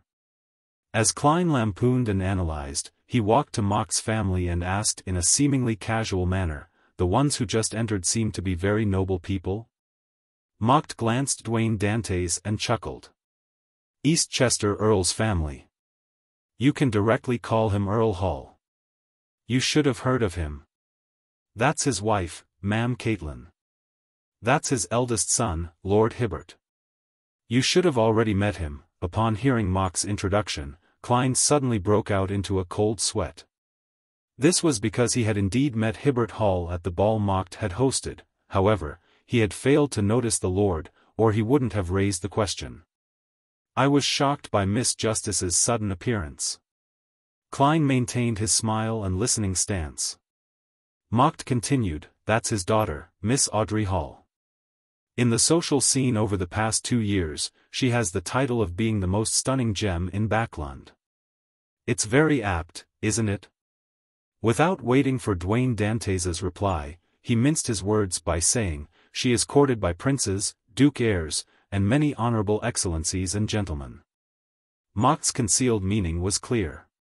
He was saying to this man, one who liked all kinds of women, not to place his sights on the lady. She was a target he had no thoughts of making contact with. As for Klein, he was having other thoughts. So Miss Justice is Earl Hall's daughter. It's no wonder she's so rich. It's no wonder she's never bargained. Earl Hall is one of the top bankers in the kingdom. He's the most influential member of Parliament of the House of Lords, and one of the hereditary peerage. His wealth is much more than Baron Syndra's. Even if Miss Justice is unable to inherit the aristocratic title and family estate, the wealth she will inherit will be at least £100,000. With her looks, birth, and character, she is indeed the best choice for a marriage partner with the royal family or powerful nobles. However, the way she has been repeatedly buying mystical items doesn't look like she's someone with a wealth of only a few £100,000. She's able to claim it from her father? I also wish to have one like that. Amidst his racing thoughts, Klein replied to Mock's warning with a smile, "I've heard of the various rumors about Miss Audrey. It's only today that I have realized that they aren't that exaggerated. Unfortunately, I'm not a prince or the heir to a duke, marquis, viscount, or earl. Otherwise, I would also be one of her pursuers." He was implying that he knew his status and standing. Mock didn't continue the topic and began introducing the various guests he knew to Dwayne Dantes. He had truly led him into high society. Of course, the greatest supporter involved in this was the Church of Evernight. Without the charity party they held for the foundation, Mock wouldn't have the chance to bring Dwayne Dantes to meet so many honorable people. Marquis Lochent, Earl Gross, Viscount Loveland. The aristocratic believers of the goddess separately exchanged pleasantries with Dwayne Dantes with a rather genial attitude. Before Mock was done with the introductions, an elder walked into the hall. He was wearing a black clergyman robe with red accents. By his chest hung 5 dark sacred emblems. He was clean-shaven, and his eyes were deep, dark, and tranquil. Including Earl Hall, everyone turned to face the elder and respectfully bowed. "Good evening, Your Grace." This elder was none other than St. Anthony Stevenson, one of the 13 archbishops of the Church of Evernight. He was the person in charge of the Backland diocese, and he was part of the upper echelons of the church in the true sense of the word. When Klein saw the archbishop, his body and mind involuntarily trembled as he found it difficult to hide it. It was as though he stumbled upon a grave on an unlit village trail back when he was young. He swept his gaze and saw that the other guests didn't have any strong reactions. He immediately realized that the horror which St. Anthony carried with him was more clearly felt by people with stronger spirituality. He hurriedly entered cogitation in an attempt to calm himself down. When he managed to control his trembling, Saint Anthony had already smiled. He surveyed the area and tapped his chest 4 times in a clockwise fashion. "Praise the Lady! Praise the Lady!" the guests at the charity party replied one after another.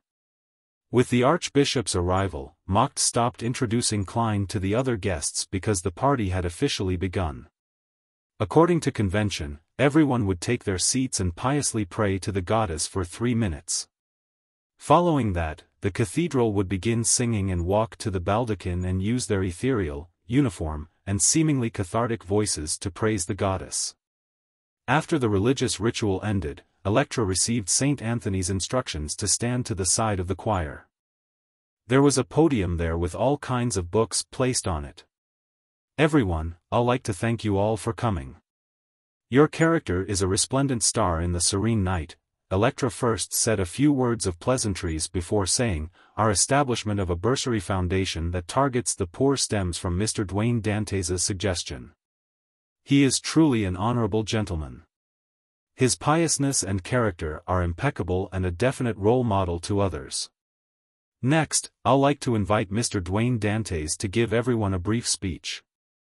Although Klein was already prepared, he drew a gasp inwardly when he heard the last sentence.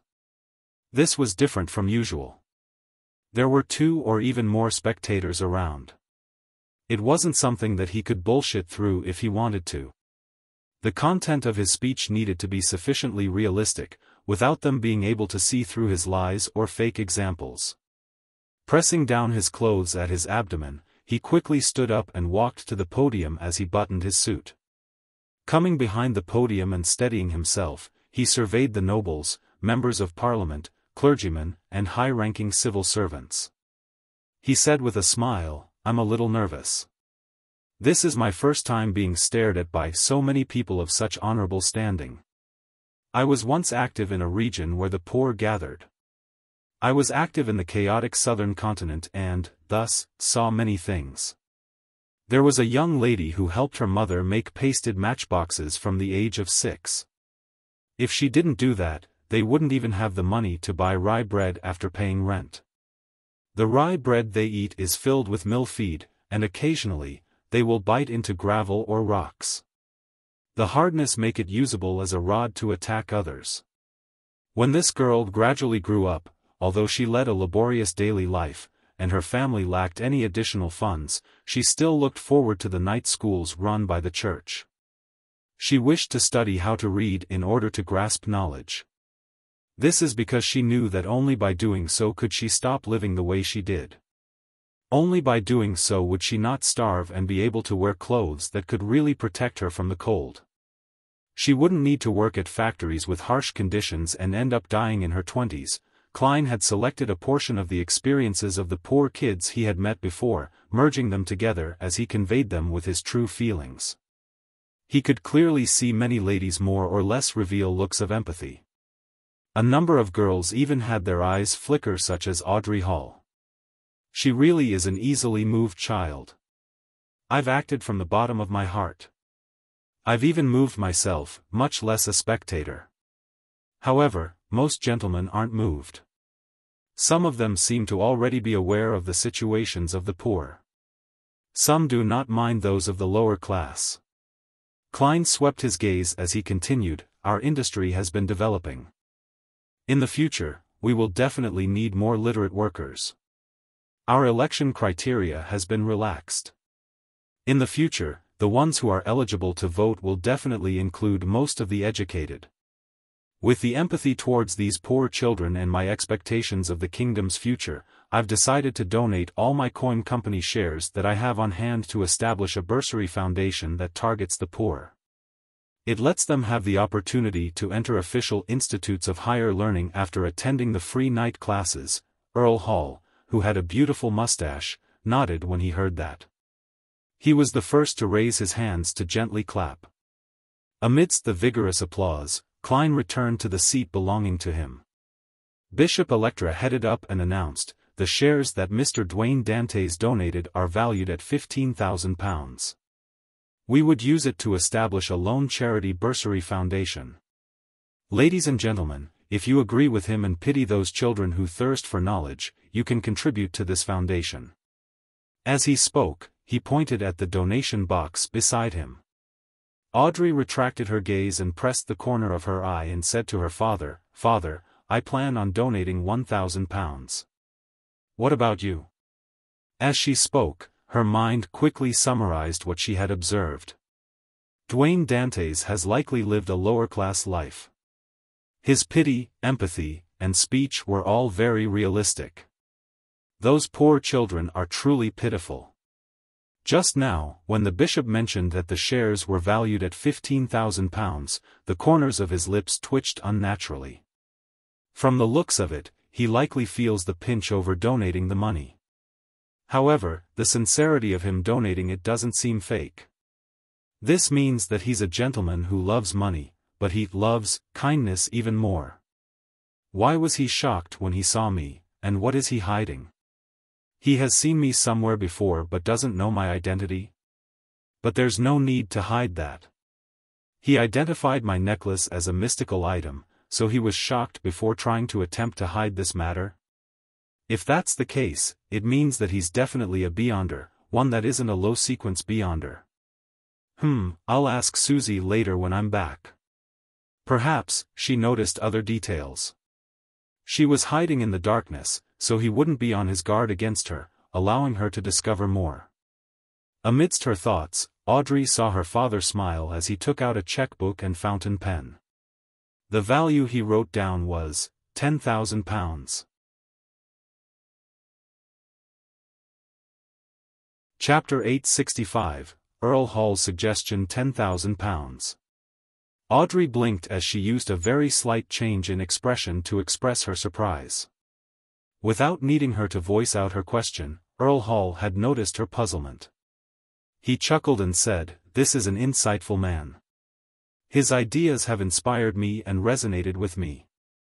Besides, we can't ignore the misery that objectively exists just because it cannot be resolved anytime soon." Audrey vaguely understood her father, but she felt that she didn't fully understand him. She nodded slightly and took out her checkbook from her purse that matched her dress and wrote down the £1,000 value. This was a charity ball. Furthermore, it was held in a side hall of the cathedral, so there weren't any dances or extravagant arrangements. There weren't any valets or ladies' maids following by their sides.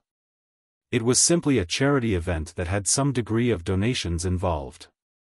The ladies undoubtedly brought their bags on them. The guests subsequently threw their checks into the donation box and headed for the two long tables for some beverages or simple food. After which, they walked around the hall socializing instead of sitting. This was closer to that of a buffet party. Klein also accompanied Electra and came to St. Anthony's side and was introduced to him. St. Anthony smiled in response to Duane Dantes's greeting. He sized him up and said, "Very good. We are proud to have a believer like you. It's the goddess that has taught us that character is more important than status. Therefore, you are an extremely honorable gentleman." To be frank, faced with this saint, Klein's heart was drumming because deities or beyonders related to the fate domain was able to see the gray fog's aura on him. For example, everyone from the monster pathway or the Evernight goddess who wielded the authority of misfortune. As for Saint Anthony, if he was a high-sequence beyonder of the sleepless pathway and grasped beyonder powers involving misfortune, then there was a chance that he could see that there was a problem with Duane Dantes. As such, Klein had headed above the gray fog to divine so before attending the charity party. He received the answer that there wasn't any danger. Since the goddess didn't say anything, even if her archbishop were to discover some problems, he will probably feign ignorance. Klein replied with a warm smile, "I've been to the cathedral frequently to pray and listen to Bishop Electra's preachings in recent times. Even my soul seems to have been cleansed. Therefore, I abided by the goddess's teachings to pass such beauty and hope to others." Saint Anthony nodded and said, "In front of the goddess, all believers are differentiated by their character, regardless if they are nobles or commoners, male or female. They are all the same. I hope those people who live in poor environments will liberate themselves of fear and receive serenity. Praise the lady. Klein and Electra tapped their chests 4 times in a clockwise fashion. Praise the lady. Seeing Saint Anthony turn towards the other believers, Klein planned on heading over to the table to get a glass of champagne to quench his thirst. At this moment, he saw a gentleman approach him. This man had somewhat loose skin with an obvious potbelly. However, it could be seen that he was rather handsome in his youth. Even now, his blue eyes that had a smile on them and his beautiful mustache made him appear good-looking. Klein had previously learned from Mock's introduction and knew he was the House of Lords Member of Parliament and powerful banker, Earl Hall. Of course, to him, the most important identity of this noble was that he was Miss Justice's father. And Audrey happened to be by his side. She was observing Dwayne Dantes with her bright eyes, awaiting her conversation with the gentleman later. This made Klein immediately feel a little uncomfortable. I need to present the persona that matches Dwayne Dantes.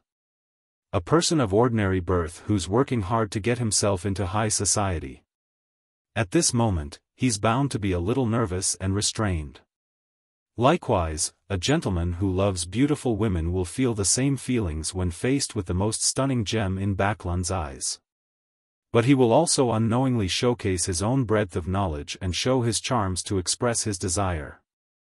Yes, an experienced tycoon who survived the chaos must be someone who has pride and confidence hidden in him. No matter what he faces, he will try his best to appear calm, respectful but not sycophantic. Klein's thoughts raced as he smiled and politely said to the approaching Earl Hall, "Honorable Earl, I happen to see the check you donated. Your kindness and generosity truly impresses me. Yet, you've never flaunted that or informed others how much you've donated." Earl Hall chuckled. "No, compared to you, the price I pay is far inferior to what you made." Between the lines, he meant that £15,000 might be a tenth of Dwayne Dantes's overall wealth or even a fifth, but £10,000 to him was just a thousandth or even lesser. Clearly, the former paid a greater price, and his willingness to do was even more pure. From my point of view, as long as the poor who yearn to use knowledge to change their fates can be helped, all donations are kind and sufficiently benevolent.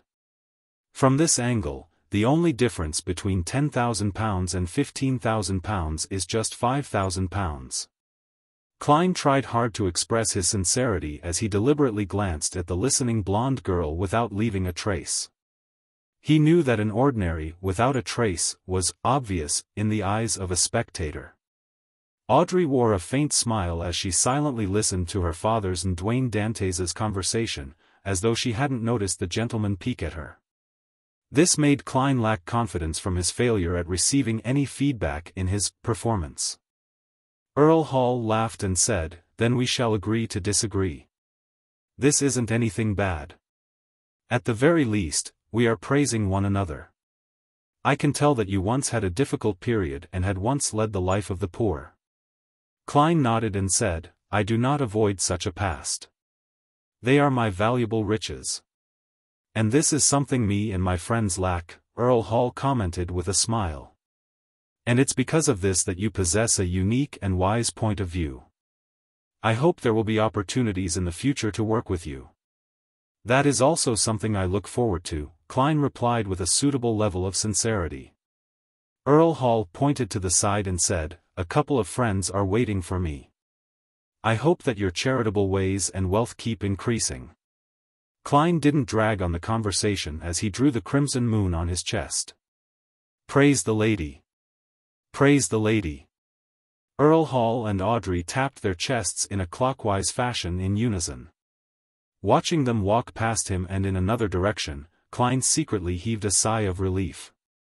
Suddenly, he tensed up as he naturally looked around the hall and noticed the shadow at the door. Silently sitting there was the golden retriever. On the carriage back to Empress Borough, Earl Hall, who looked like he was resting with his eyes closed, looked at his daughter and said, "Audrey, didn't you mention that you wished to join one of the church's charitable organizations? Are you interested in joining this bursary foundation? Audrey had already sensed that her father might have such thoughts back in the cathedral, so she expressed the appropriate level of surprise and confusion. It's only a small charity foundation. Audrey's brother, Hibbert Hall, argued for his sister. Earl Hall shook his head and laughed. I've asked a few bishops. The total amount of donations tonight has already reached £100,000. Why do you think there's so much?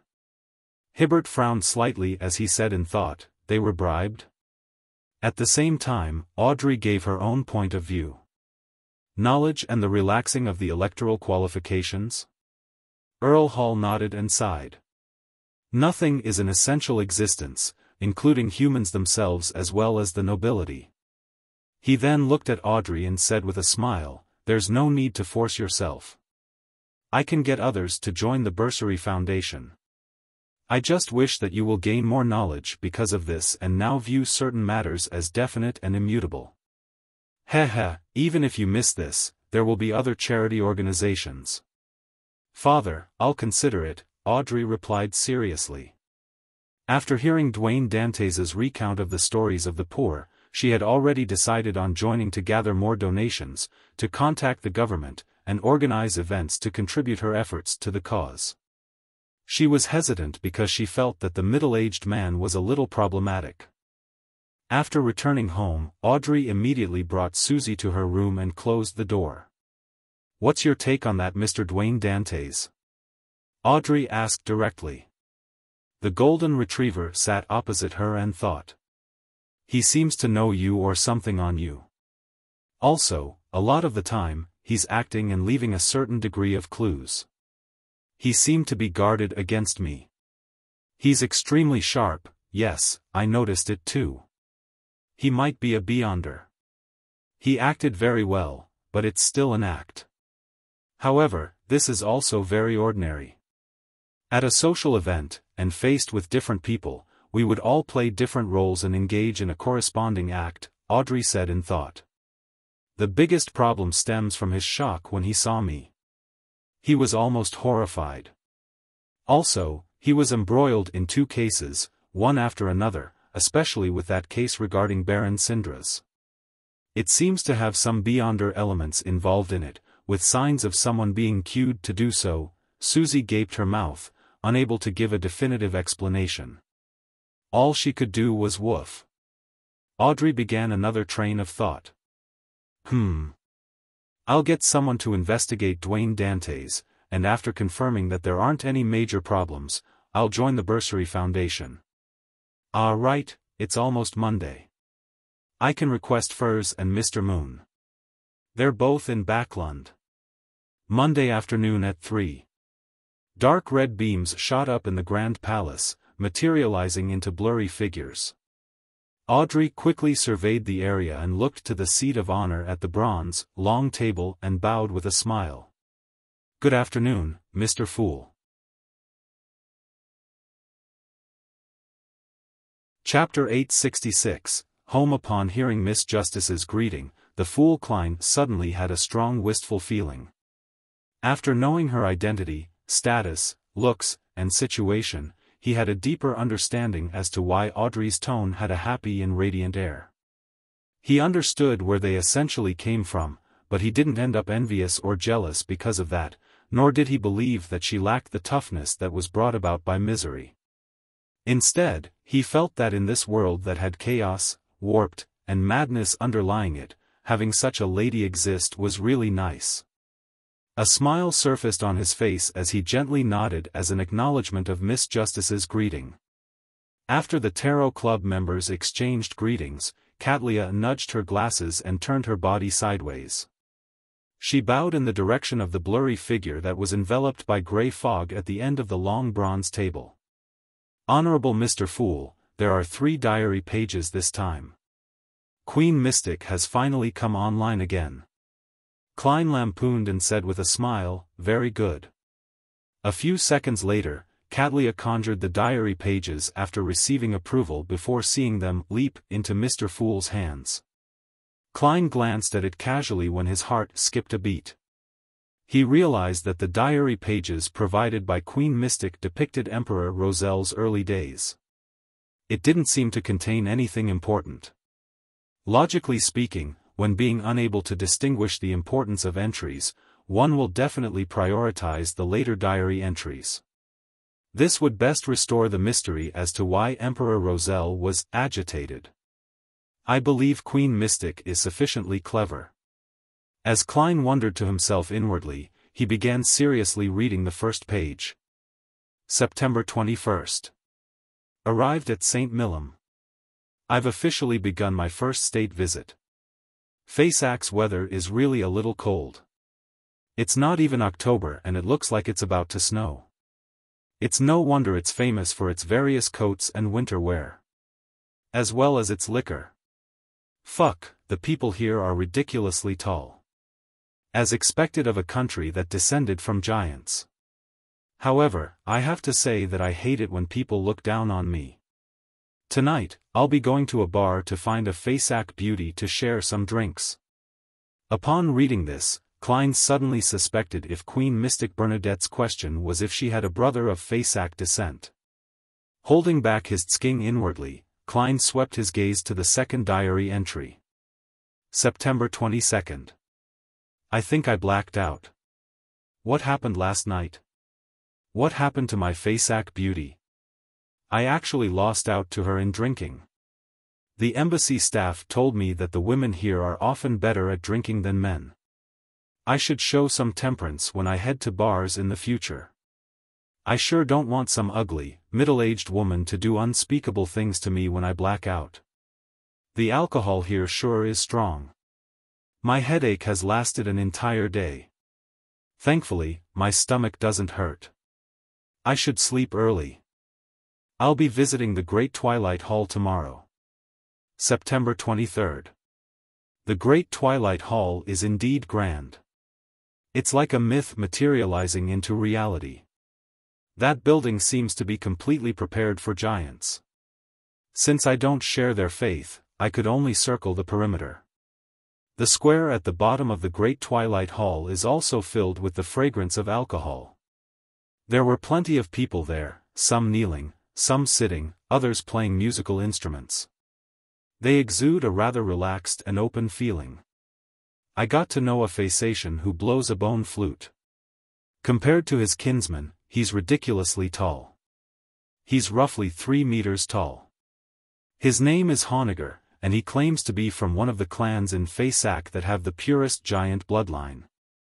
The way he plays the bone flute looks very sorrowful, as though he doesn't belong here but has no idea where to go to. Compared to the skirt chasers at Intis, he's a lot more like a poet. Now that I mention it, I really can't help but give some criticism. Those guys seem to wear any sexual diseases as a badge of honor. It just messes up the entire social market. I had a chat with Honegger for a while and raised my question from before. He said that he's only homesick. But the problem lies in the fact that he's a true blue native from St. Millom. He has never left this place before. Honegger didn't immediately reply to me as he played the bone flute for a few more minutes. He later told me that he misses the origins of the giant bloodline, the giant king's court mentioned in myths. He told me that he and his clan of Faysatians often dream of tall mountains that are used as giant city walls. It's a palace forever bathed in twilight's glow, with tall towers and other kinds of buildings. It resembles the Great Twilight Hall, but it's even more fascinating, epic, and miraculous. Without anyone needing to tell them, Honegger and his clansmen believe that it's the giant king's court. Towards the end of our conversation, Honegger slowly stood up and thanked me for listening. He was going to leave Faysac to seek out the giant king's court, to find the home of his soul. He believed that in the zone at the easternmost front of the Sonia Sea, there might be a path that leads to the giant king's court. He said that a millennia has passed, but the giants have never forgotten their home. Now, it's his turn to follow the footsteps of his ancestors. This path would never stop until the destination is reached. He played the bone flute again and gradually left amidst that ethereal and sorrowful tune. Home, home. Upon reading this, Klein felt for the first time that his feelings resonated with the emperor. Although Roselle only wrote the word that seemed to repeat without describing his feelings, Klein could understand the undulating feelings within the emperor. This was because he and Roselle were like Honegger. They had a home they belonged to spiritually. Sighing inwardly, Klein flipped to the second diary page. January 10th. Visited Sonia Island. This place is also called Ancient Elf Island. It has plenty of elvish ruins and customs left over. I was surprised on the first day. The elves actually make blood cake, and they enjoy eating animal organs and are good at using spices. They even invented chopsticks. Thinking about the elvish depictions on the murals, apart from their blue hair, their facial contours and eyes are similar to Asians on Earth. Could they be my fellow countrymen? Yes, back then, I had such suspicions as well. However, it's impossible for so many people to transmigrate at once since it's almost an entire race. I felt that I was overthinking matters. But it doesn't make sense that the customs and cutlery that appears on Earth won't appear here. Klein thought in interest as he quickly continued reading. He wanted to know if Roselle had gotten to the bottom of it. January 13th. I've been so busy searching for writings, relics, and folk tales that I forgot to write my diary for a few days. Although many objects have been taken away by the various churches, I've still obtained something of value. Various legends have it that Elf King Sanayathrim created chopsticks. There are records of him using animal organs and blood to cook delicacies.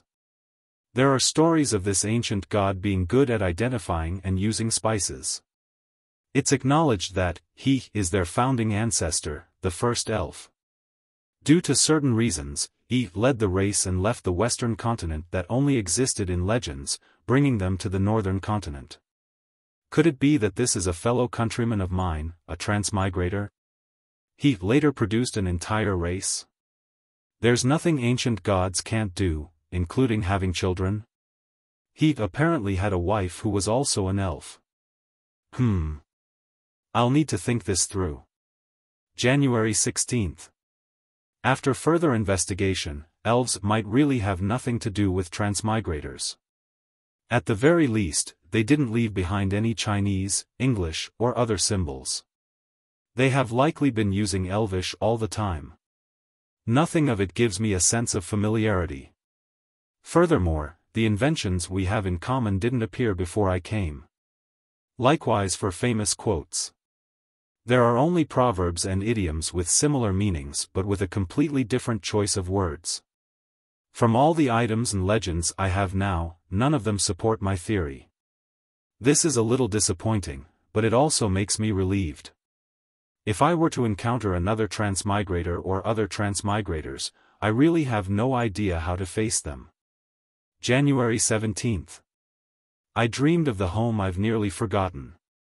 Indeed, the emperor more or less gave up on that theory.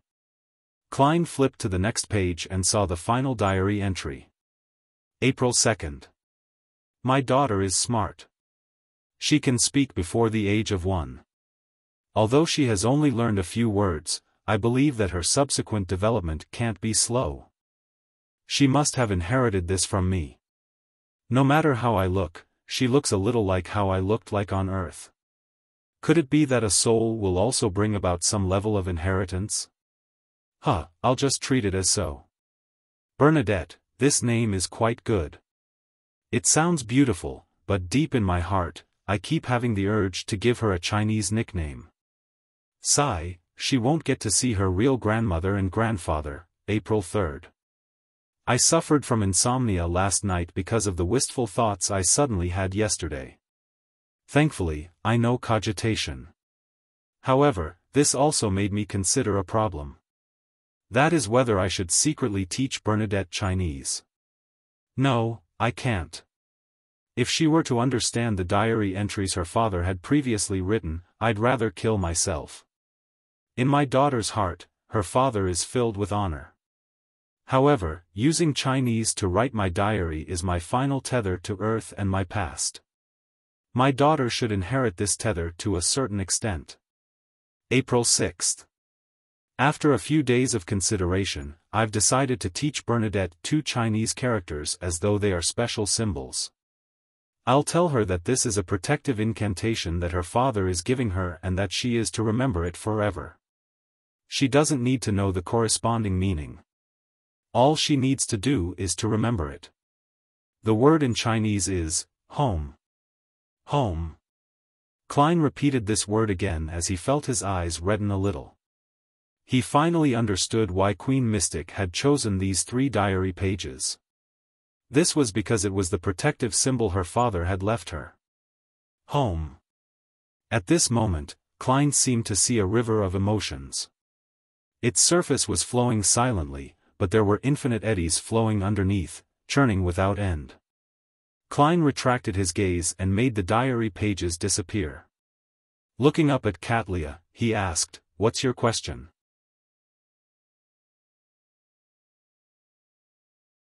Chapter 867, Investigation Mission. When looking at Katlia, Klein had actually guessed what her request would be as he sighed and felt confident. How did Mr. Fool know that I'll be asking a question and not making a request? As expected of Mr. Fool. Katlia thought before politely asking, "Honorable Mr. Fool, I would like to know the meaning of these 2 symbols."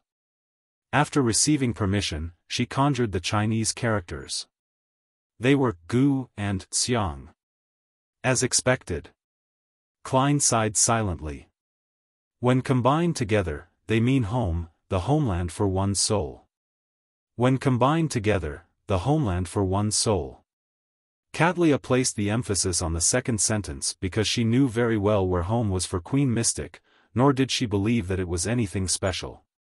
Audrey, Alger, and the other Tarot Club members took the opportunity to learn the new Roselle text and tried hard to memorize the symbols and their combined meaning, except Derek. Klein didn't speak further as he leaned back into his chair. "You may begin." Alger immediately turned his head and looked at the world. "Your mystical item is ready. I'll give it to you this week." He was referring to the mystical item made from an ocean songster's Beyonder characteristic. The artisan had first rushed to finish Miss Justice's glove. As for the world's request, it had been delayed until this week. With Mr. Azek not replying yet, and with me unable to restore the seal on Creeping Hunger, this mystical item's arrival is timely. Klein controlled the world and made him nod. That's still an acceptable speed. An acceptable speed. If I had delayed it for another 2 to 3 weeks or even a year, would you be teleporting to me? Alger thought with a baffling sense of wariness. As his original plan was to obtain the cataclysmic Interror potion from the church, and with him just beginning to digest the ocean songster potion, he wasn't looking to purchase any corresponding Beyonder ingredients. He fell silent again and began watching the other members begin their transactions. To Alger, the most important thing now was to obtain 1 or 2 mystical items to match with Whip of Mind. After all, although mystical items were more about quality than quantity, with the need to avoid having the negative effects stacking with each other, to only have 1 mystical item for a sequence 5 Beyonder was quite an embarrassment. Under normal circumstances, sequence 5 Beyonders would have 2 or 3 mystical items whose negative effects didn't overlap, making them the best combination. Of course, Alger had already reserved 1. Once the artisan finished the world's item, it would be his 6-winged gargoyle's core crystal. For that, he needed to pay £1,000. Together with the fee he needed to pay for the world, the little amount of money he had was reduced by £2,000, leaving him with £1,800. Out of that, £500 was a commission he had earned from Miss Justice's glove. With no one speaking, Emlyn looked at the sun and asked after some deliberation, "I need a sequence 5's artificial vampires Beyonder characteristic. What do you wish to get in exchange?" In recent times, he had learned that the Sanguine had the means to eliminate the mental corruption of a Beyonder characteristic, but he needed to make sufficient contributions to make an application. Therefore, Emlyn wished to first obtain the main ingredient needed for advancement before considering the other problems. Based on his observations, such a Sequence 5 artificial vampire beyonder characteristic roughly cost £8,000 based on Mr. World's pricing.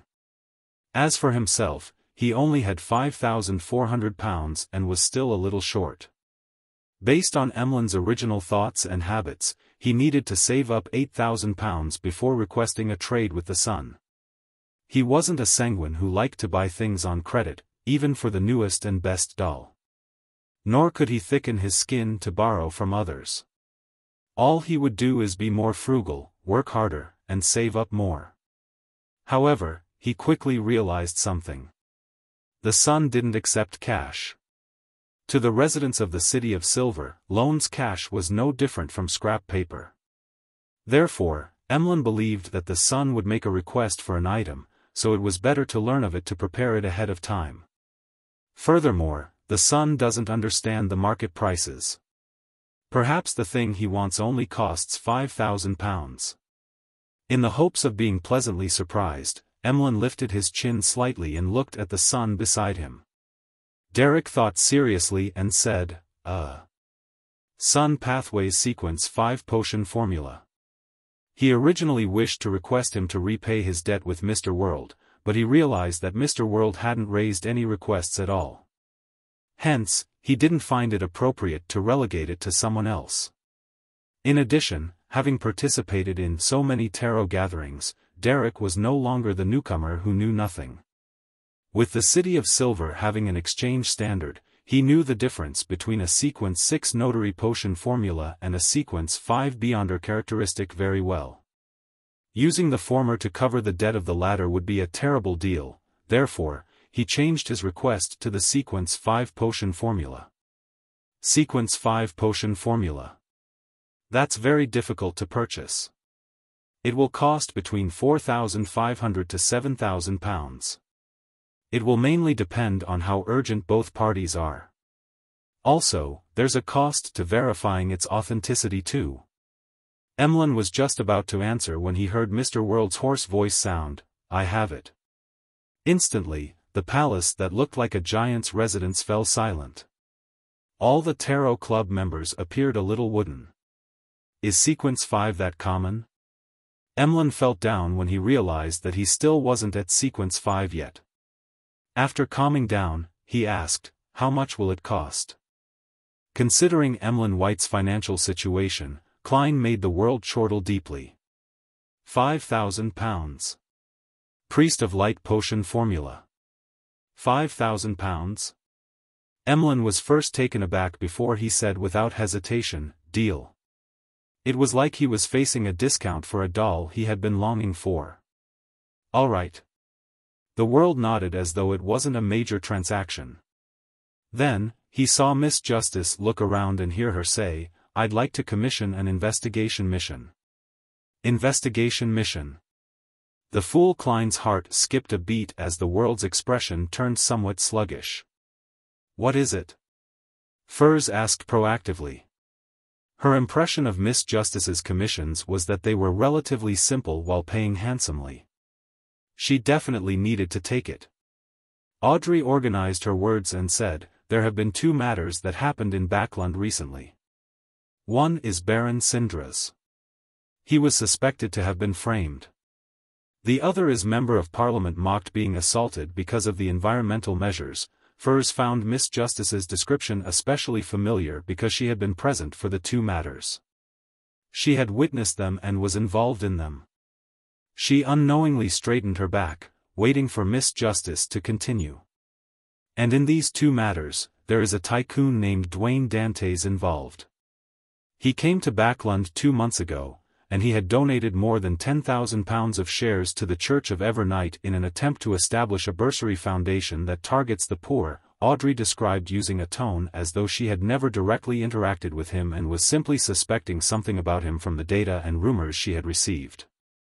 "I wish to hire someone to investigate the actual situation with that gentleman. I know this too well.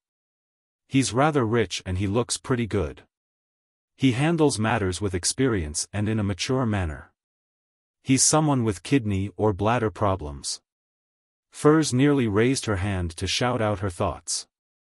If Miss Justice wasn't pleased with that, she had even more information, such as Dwayne Dantes was in a rather pitiful state. His butler studied black magic, his servant worshipped death, and one of his neighbors was a beyonder. There was a secret to his street, and that he had donated the shares to extricate himself from trouble. In short, he perfectly fits the image of a foreigner who is being bullied.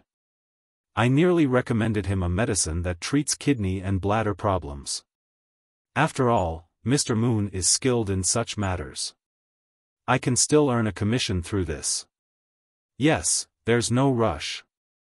Let's hear what Miss Justice has to offer. Furs curbed her heart, which was awash with excitement as she patiently looked at the girl beside her.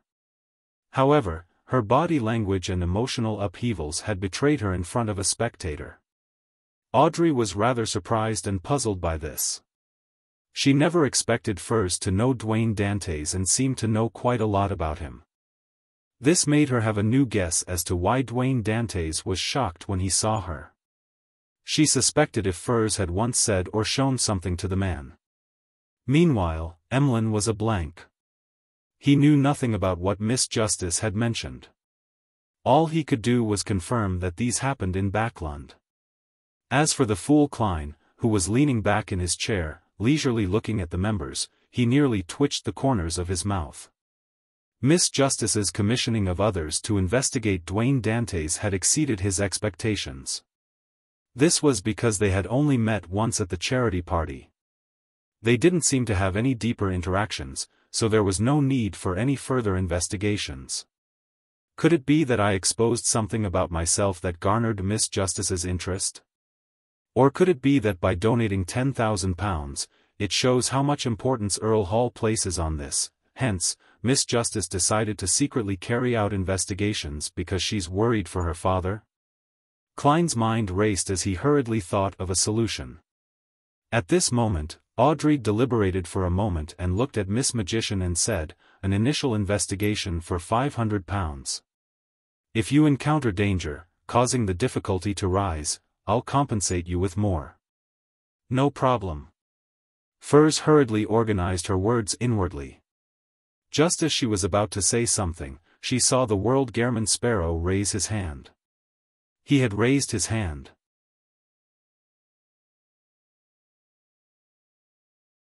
Chapter 868, Shared Identity. Furs was taken aback, suspecting that she had seen wrong. Following that, she couldn't help but have thoughts surface in her mind. Mr. World wishes to take this mission? That's right. He's in Backlund. But this is an investigation, not a murder. Dwayne Dantes is already pitiful enough.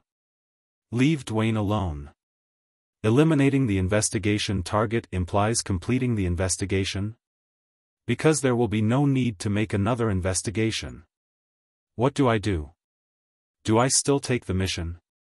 It's a full £500. I just need to recount what I previously discovered to receive £200, but the competitor is Mr. World. Perhaps we can cooperate and not compete? Why would Mr. World be interested in this mission? His focus is actually on the framing of Baron Sindras or the assault on Member of Parliament mocked? Furs finally grasped the problem at its core. As for Alger and Katlia, they had already cast their gaze at the World. To them, be it the framing of Baron Sindras, the assault on Member of Parliament mocked, or Dwayne Dantes's donation of more than £10,000, they weren't something that needed special notice. However, to have Mr. Fool's Blessed choose to accept the investigation mission meant that the problem was bound to be extremely complicated. It made them feel that there were important secrets underlying the matter. Emlyn didn't think too much about it, but he had also sensed that the seemingly ordinary investigation mission wasn't that simple. His plans on earning some pocket money to make up for the £5,000 that he had just lost were overturned as he suddenly didn't want to say a word. Dwayne Dantes is really something. There must be a big problem with him that makes Mr. World choose to investigate him? Or are those two cases more important and more critical than I imagined? Audrey's mind stirred as she turned her eyes, and she used the advantage of her seating position to take in all the reactions of the Tarot Club members. Among them, Derek was the only exception. To him, wasn't it normal for the Tarot Club to help each other? If someone gave a mission and one was capable of completing it, wasn't it normal to take it? Audrey moved her gaze to the world and asked with hidden anticipation, "Mr. World, you wish to receive this mission?" After returning to Backlund, she had gathered up the news at sea over the past few months, roughly confirming that Mr. World was the crazy adventurer, Gehrman Sparrow. While she was deeply impressed by this seemingly polite but dangerous gentleman who had accomplished many great deeds, she felt that her feelings to adventure out at sea had waned. Klein had already thought of a response. He had controlled the world to lower his hand and wait for Miss Justice to ask. At this moment, he made Gehrman Sparrow's expression turn solemn and reply with a deep voice, "Dwayne Dantes is an identity." After a period of brief but repeated considerations, Klein decided to expose some information. He made Dwayne Dantes be one of his public facades as a blessed. He believed if he chose to conceal the matter, there was a chance of being exposed in the future. This was because Dwayne Dantes was about to enter Backlund's high society. He could find clues to the great smog of Backlund or other cases. This way, he might very well need Miss Justice to provide him with assistance. When that happens, the spectator would probably sense something and discover that the world was previously hiding something and that Mr. Fool had never mentioned it. This would lower her sense of belonging and make her even begin suspecting even more matters, causing her faith in the Fool to be borderline dangerous. With two members not knowing each other, or knowing of the other's existence, to tacitly work together to complete a specified mission together to accomplish a complete goal sounded perfect, but in reality, its success was very difficult. Even more so, there was no way he could fool her. Therefore, most of the time, honesty was more effective and less worrisome than lying. As for why he didn't directly say that Dantes was Gehrman Sparrow, it was because Klein didn't wish to leave the Tarot Club members the impression as to why it was the same person again. He didn't want them to have the impression that he was the only blessed of Mr. Fool that appeared. Dwayne Dantes is only an identity? Audrey sharply read between the lines and had a theory. Then, she heard the world simply say, "A common identity that me and my companions share. I will occasionally disguise myself as him." Upon saying that, he emotionlessly swept his gaze across the magician. A common identity. Occasionally disguise as him. That very pitiful Dwayne Dantes is Mr. World? That tycoon with kidney or bladder problems is Mr. Gehrman Sparrow? Furs felt as though she was struck by lightning as she froze up. Her brain turned numb as she felt struck with fear, subconsciously feeling that Zio's unintentional comment made a lot of sense. When a butler, valet, neighbor, and surroundings had problems, the person that seemed ordinary definitely wouldn't be ordinary. No, it's not the street where Dwayne Dantes stays at, or that he happened to hire a butler with a secret, it's because of that secret that he was selected by Dwayne Dantes, selected by Gehrman Sparrow. The pitiful one isn't Dwayne Dantes but the Beyonders and Beyonder items around him. I was wrong. I shouldn't have gotten Zio to ask the goddess to bless him. It's more of a curse for Mr. World. Furs suddenly trembled, thankful that she hadn't left a comment in her note that Dwayne Dantes should check on his kidneys or bladder. Otherwise, she suspected that she wouldn't be able to participate in the next tarot gathering. Or perhaps, she would appear in the form of a Beyonder characteristic, sold to the other members by the world. Logically speaking, Mr. World shouldn't know that I'm the magician, but I was carrying Lamino's travels with me. He had used the spell book before and had added demigod-level Beyonder powers to it. He had definitely observed me in secret, remembering my appearance and evaluating my value. The fear in Furs was surging like a tumultuous sea as her expression was filled with misery. At this moment, she saw Mr. World sweep his cold glance at her, her feelings of regret instantly becoming that of extreme regret. Thankfully, I didn't rush to answer and mention my impression of Dwayne Dantes. When Furs gradually calmed down from her horror, she couldn't help but think of another problem. During the bodyguard mission, were we the ones protecting Dwayne Dantes, or was Dwayne Dantes protecting us? Should I refund Mr. Gehrman Sparrow his money? This. At times, Dwayne Dantes is equivalent to Mr. World. Audrey was first stunned before finding all her questions answered. Furs does know Dwayne Dantes, but she didn't know that he's Mr. World. It can be proven from her shocked reaction just now. The reason that Dwayne Dantes was shocked when he saw me was because he recognized Lai. Although this mystical item has changed, it comes from a Beyonder characteristic that Mr. World provided. Perhaps this crazy adventurer can sense it somehow. After all, Gehrman Sparrow can transform into anyone with the powers of shape-shifting. Although I only asked Mr. Hanged Man what will happen when an animal consumes a potion, the potion ingredients I gathered later were always in pairs. Mr. World might very well have guessed that I have a spectator beside me based on that, hence, he became wary against Susie, who was secretly observing everyone in the hall. Others might not doubt an animal, but Mr. World is experienced. He must have interacted with Beyonder creatures, so it's very normal for him to be wary against such things. Which is to say, Dwayne Dantes, no, Mr. World Gehrman Sparrow knew that I was Justice, but he didn't choose to make contact or communicate with me. There's nothing wrong with his choice of actions. Under those circumstances, unless he directly says it, it will be difficult for me to guess or believe it. Furthermore, talking about the Tarot Club in St. Samuel Cathedral is just too crazy. After a brief moment of surprise, Audrey's emotions calmed down, leaving her only with excitement.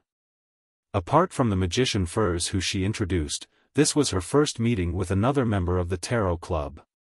It feels like a historic moment.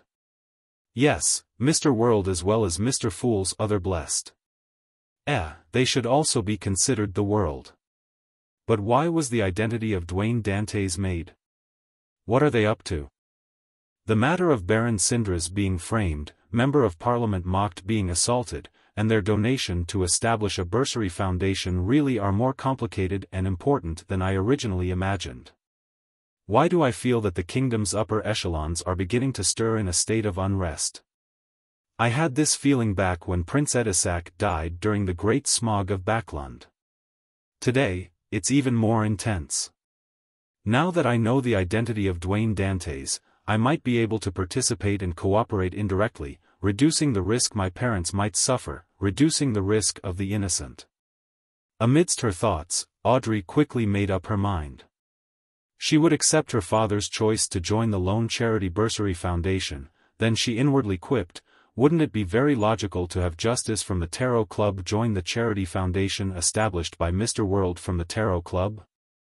Alger and Catlia weren't too surprised that Dwayne Dantes was the world, that he was the amalgamation of Mr. Fool's blessed. In their minds, another thought flashed through their minds, something major is about to happen in Backlund.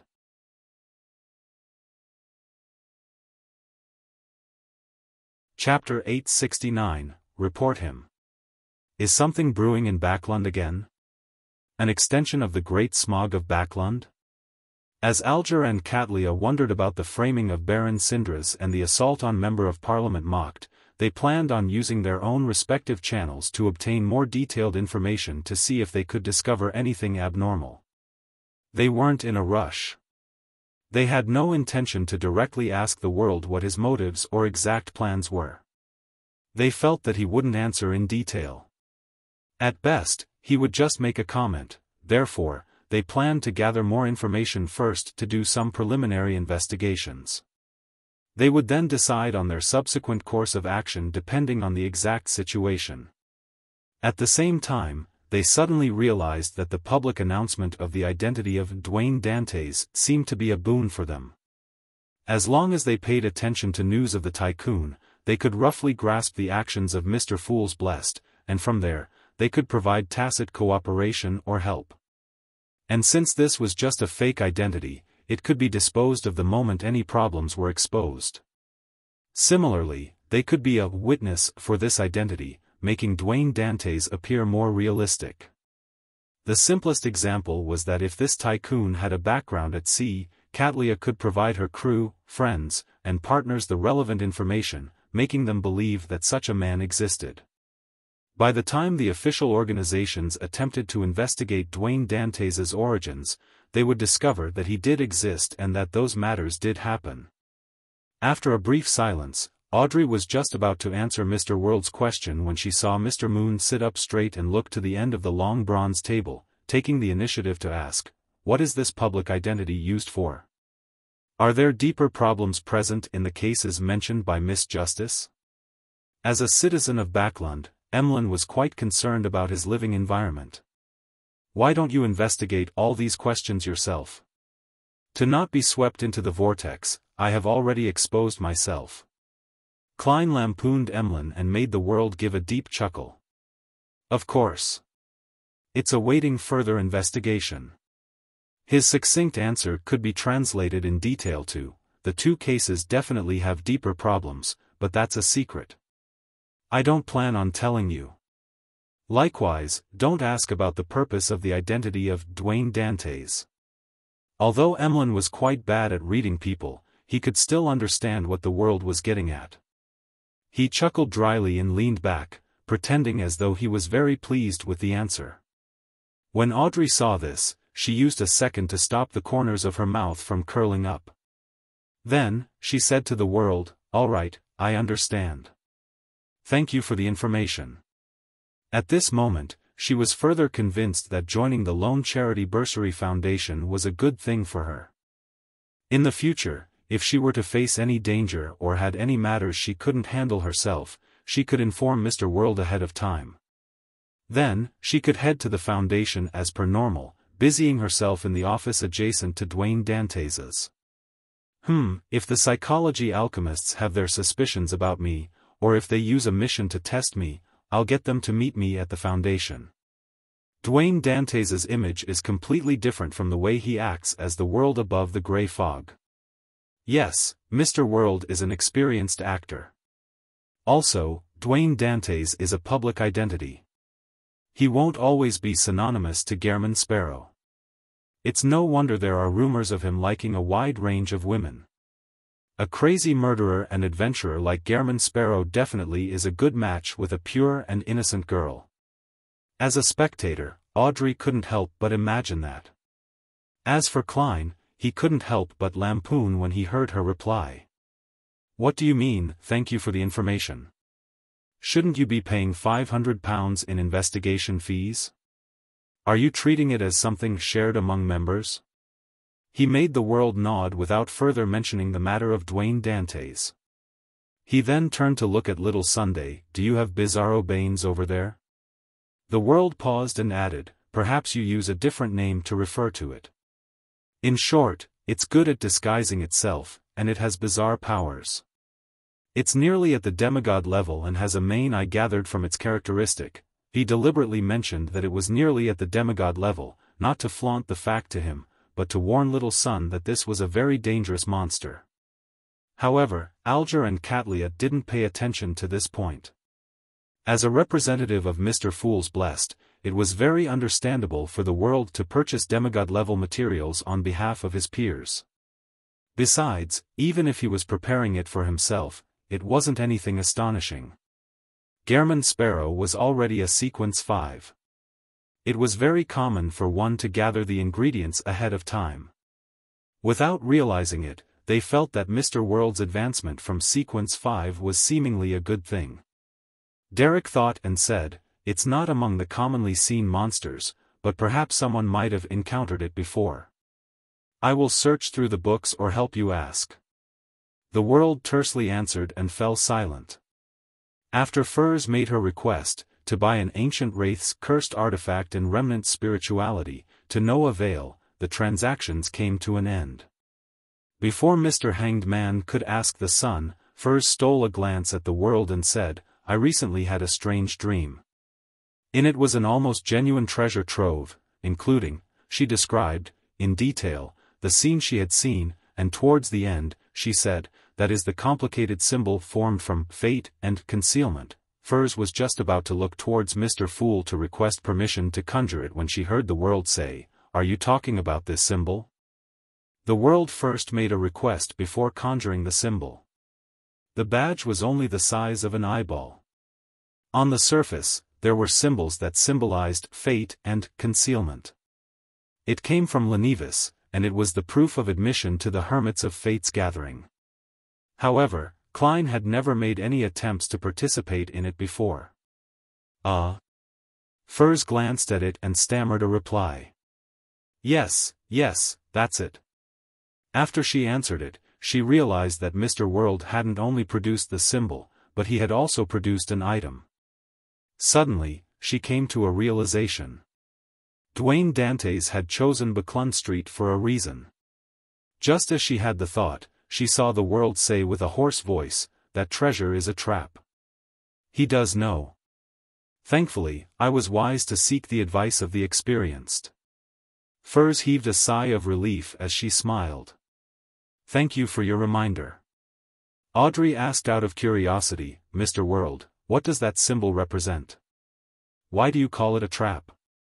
Klein controlled the world and answered simply, "It represents a bunch of thieves that called themselves Hermits of Fate." Hermits of Fate. Thieves. Alger and Katlia thought as they memorized the two names. Based on their own knowledge, they had a certain guess. The former suspected that it was an organization established by a bunch of marauders. The latter believed that an ancient family from the Fourth Epoch was involved. After some careful recalling, Emlyn White confirmed that he had never heard of such an organization, and he planned on learning more from the upper echelons of the Sanguine. As for Klein, he thought of another problem. That demigod from the Marauder pathway who was sealed deep in the sewers hasn't left Buckland Street as expected. He might be hiding at Hazel's place. Furthermore, this demigod isn't staying put. He actually tried to influence Miss Magician via a dream. This won't do. I can't give him free rein to do as he wishes. I have to eliminate this latent risk as soon as possible. I'll find my dear poet later and warn him. The grandpa inside his body wouldn't be uninterested in a demigod of the same pathway. With this in mind, Mr. Fool, who was leisurely looking at the members, curled his mouth into a smile. Audrey vaguely sensed the emotional changes of Mr. Fool as she mumbled inwardly. That bunch of thieves who call themselves Hermits of Fate are friends related to Mr. Fool?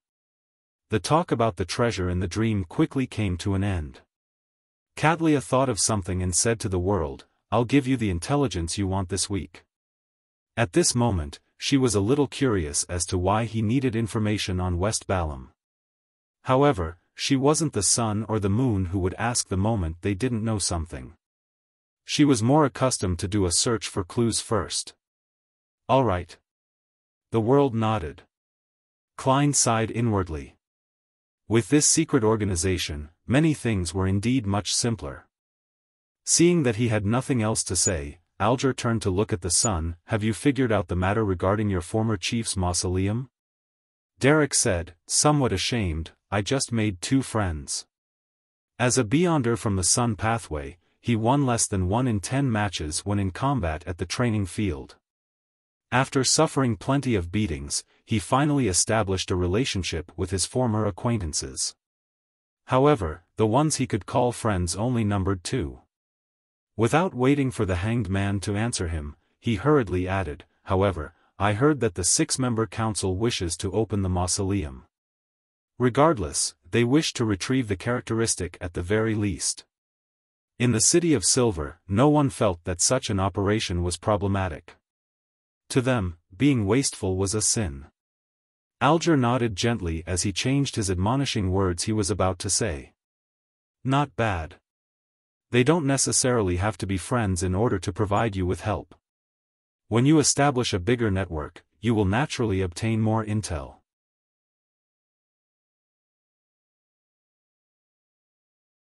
Chapter 870, A Question That Strikes the Heart. Upon gaining recognition, Derek was taken aback for 2 seconds. His shame lessened as he said, somewhat embarrassed, "I will take further steps to understand this matter." I will work hard to make 2 sources of information, no, a friend before the next tarot gathering. Derek quickly made a target for himself. Upon seeing this, Klein made the world hoarsely say, if it involves the domain of death, you can seek my advice. And I can seek Mr. Azek's advice, he silently added. As for Frank Lee's new mushrooms, he had no plans on transferring them to Little Sun, as they were still incomplete. The fruits that were eventually produced were filled with poison and madness. Thank you, Mr. World, Derek answered gratefully. After a short exchange regarding other matters, the Tarot Club entered the learning segment until it ended. Returning to the real world, Klein immediately wanted to resolve the problem of the marauder demigod, but the plan he conceived of was met with an obstacle at the first step. He had no idea where to find Leonard Mitchell and the grandpa inside his body. St. Samuel Cathedral? Leonard is most probably underground, but I have no way of entering. He only prays in the cathedral once or twice a week, and he doesn't do it at a fixed time. I can't be heading there thrice a day all week just to meet him, right? What kind of crappy plot is this? Is this what's called a stakeout? Even if I really did it, it might not be effective. As a red glove, he might have left Backlund. As Klein lampooned, he felt a deep sense of regret. He regretted being too focused on the sophistry and in fooling Leonard Mitchell, thus, forgetting to ask for his contact method. I should have said to Leonard, I will inform Klein Moretti about his identity being exposed. If he has anything he wishes to say, I will pass it on for him. That way, I'll be able to establish a private method of contact. Klein exhaled slowly. All he could do was use his final solution. That was to ask the magic mirror. Drawing the symbols that implied concealment and mystery prying, Klein cast his gaze at the full-body mirror. He saw aqueous light ripple, producing white Loanese text, Exalted Great Master, your puny, loyal and humble, terrified servant, Rhodes, is here to answer your summoning. Before answering any questions, I want to say, I was wrong. I was wrong. Klein pricked up his brows and asked, why are you suddenly admitting to a mistake? On the mirror, the white Loanese words warped and turned into new words. In short, I was wrong. After a series of ellipses, the white words trembled into shape. Recently, there have been many people trying to find out about you, and they have learned of the reputation of your present identity, so, Dwayne Dantes's amorous preference of liking anyone beautiful has spread, so much so that even Miss Justice knows of it? Well, that's good. I used the explanation that it's a shared identity. More than one blessed plays as Dwayne Dantes, so having a myriad of preferences can be explained. Hee, look at this mirror. It scared White. Klein was somewhat enlightened as he secretly laughed before saying, it's your turn to ask. The full-body mirror's words remained white as it formed new words. Will you forgive me? No, I mean, are you willing to watch my subsequent performance? This attitude. Klein sked inwardly and said with a sullen expression, work hard. Yes, great master. The mirror surface's ghastly white words bloomed with silver light. Since you have summoned me, do you have a question to ask me? Klein nodded. Yes. Where will Leonard Mitchell be living in the next few days? The silver marks distorted quickly, forming new words, 7 Pinster Street. Beneath the words, the aqueous light rippled, forming a scene. It was a terrace house numbered Unit 7. There was a black-haired, green-eyed youth just about to get his keys. It's the same old place. There hasn't been any change. If I were to pay a visit directly, it will sully Leonard's impression of Dwayne Dantes. It will be quite a step down. Get Emlyn White to go. Leonard has probably figured out that the vampire and Sherlock Moriarty, who is also Klein Moretti, have ties. The current problem is that it's hard to determine that Grandpa's stance. I have no way of confirming his true motives. Giving him a big gift based on his present state might not be appropriate. Perhaps it will bring extreme danger to Leonard. As it doesn't involve myself, doing a divination above the grey fog won't be effective. Thoughts arose in Klein's mind as he changed his plans. Compared to directly informing the grandpa in Leonard's body about the marauder demigod, using Palaz Zorost's or Amon's name to warn the target to force him to leave the area was a milder method that led to fewer repercussions. Of course, the premise is that I don't expose myself. Klein pondered for a few seconds and asked again, where is the demigod beside Hazel mocked hiding? The mirror's surface had aqueous light ripple out as the scene changed. On a thick carpet with beautiful embroidery, there was a small leather sofa. On the surface of the single-seater was a white, furry cushion. In the middle of it was a grey rat. Compared to its kind, its eyes were closer to dark red. Rat. That marauder demigod has parasitized a rat? And he's sleeping inside Hazel's room in broad daylight? He got himself what looks like a very expensive cushion. He had to transform into this because I foiled his plans? Klein was surprised before he felt a little amused. The scene fixed as silver lines surfaced. Great master, what other instructions do you have for me? Very sharp. Klein tersely answered and said, use the mirror in the room to warn that demigod. Tell him that all around this street there is an angel from the marauder pathway with ill intentions plying it. Furthermore, blasphemer Amon might come at any time. All right, master. I'll do it immediately. The words on the mirror sparkled. In Hazel's room, the grey rat felt his spiritual perception stirred as he hurriedly stood up and cast his gaze on the full-body mirror in the room. On the surface of the mirror, words that seemed to be written with fresh blood that had yet to coagulate appeared. Leave this area. The grey rat's gaze froze for a second as it fell silent for a moment. Why? The blood seemed to flow as the words spread out and formed new words.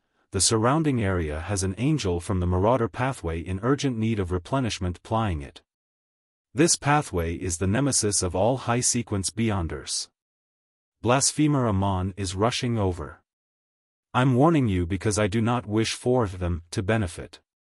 The grey rat squeaked softly before asking in a deep voice, who are you? It was extremely frustrated that the strength it accumulated would often be forced to be drained. Otherwise, it could use astromancy to confirm the situation. The full-body mirror which had dimmed at some point in time suddenly had bloody words appear again, presenting new information. I've already answered one question of yours. Based on the principle of reciprocity, it's my turn to ask. Following that, a new line of bloody red text appeared underneath. After you hurriedly parasitized a rat, you should be influenced by the body's construct and hormones. Now, which entity will make you have the desire to mate, female human, female rat, male rat, or all of the above? Please answer. At this moment, Hazel cracked open the door. And for some reason, the grey rat inside didn't notice it, seemingly affected by something. The door opened slightly again as Hazel discovered that the entity who claimed to be a demigod that existed in legends was staring at the mirror in a daze. It seemed infatuated with its present appearance, a grey rat. Hazel's brows twitched slightly as she subconsciously paused her action of opening the door. Then, she saw the grey rat's body tremble, its red eyes effusing a clear murderous look. Stop fooling around with me, the grey rat growled. It turned its head to leave the room, but invisible chains suddenly bound its rat's body. This strength wasn't anything for it to fear when it was in its optimal state, but now, everything it had accumulated had been drained. The latest action was to infuse a dream to the Beyonder bodyguard whom Dwayne Dantes had hired. Boom! A thick, silver bolt of lightning descended down from the sky, smiting the grey rat.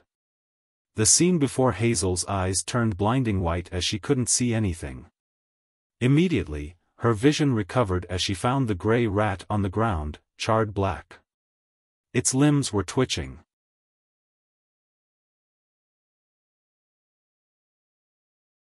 Chapter 871, Director What Happened?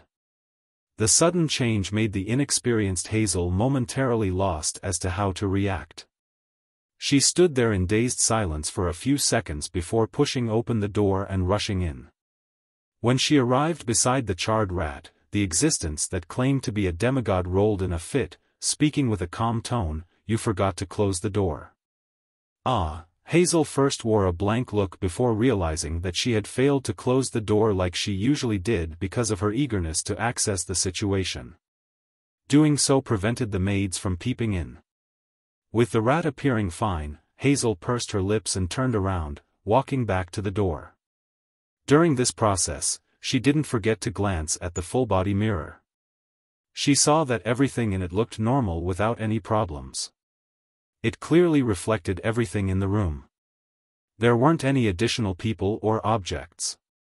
As the door clicked shut, Hazel asked, "Teacher, what happened just now?"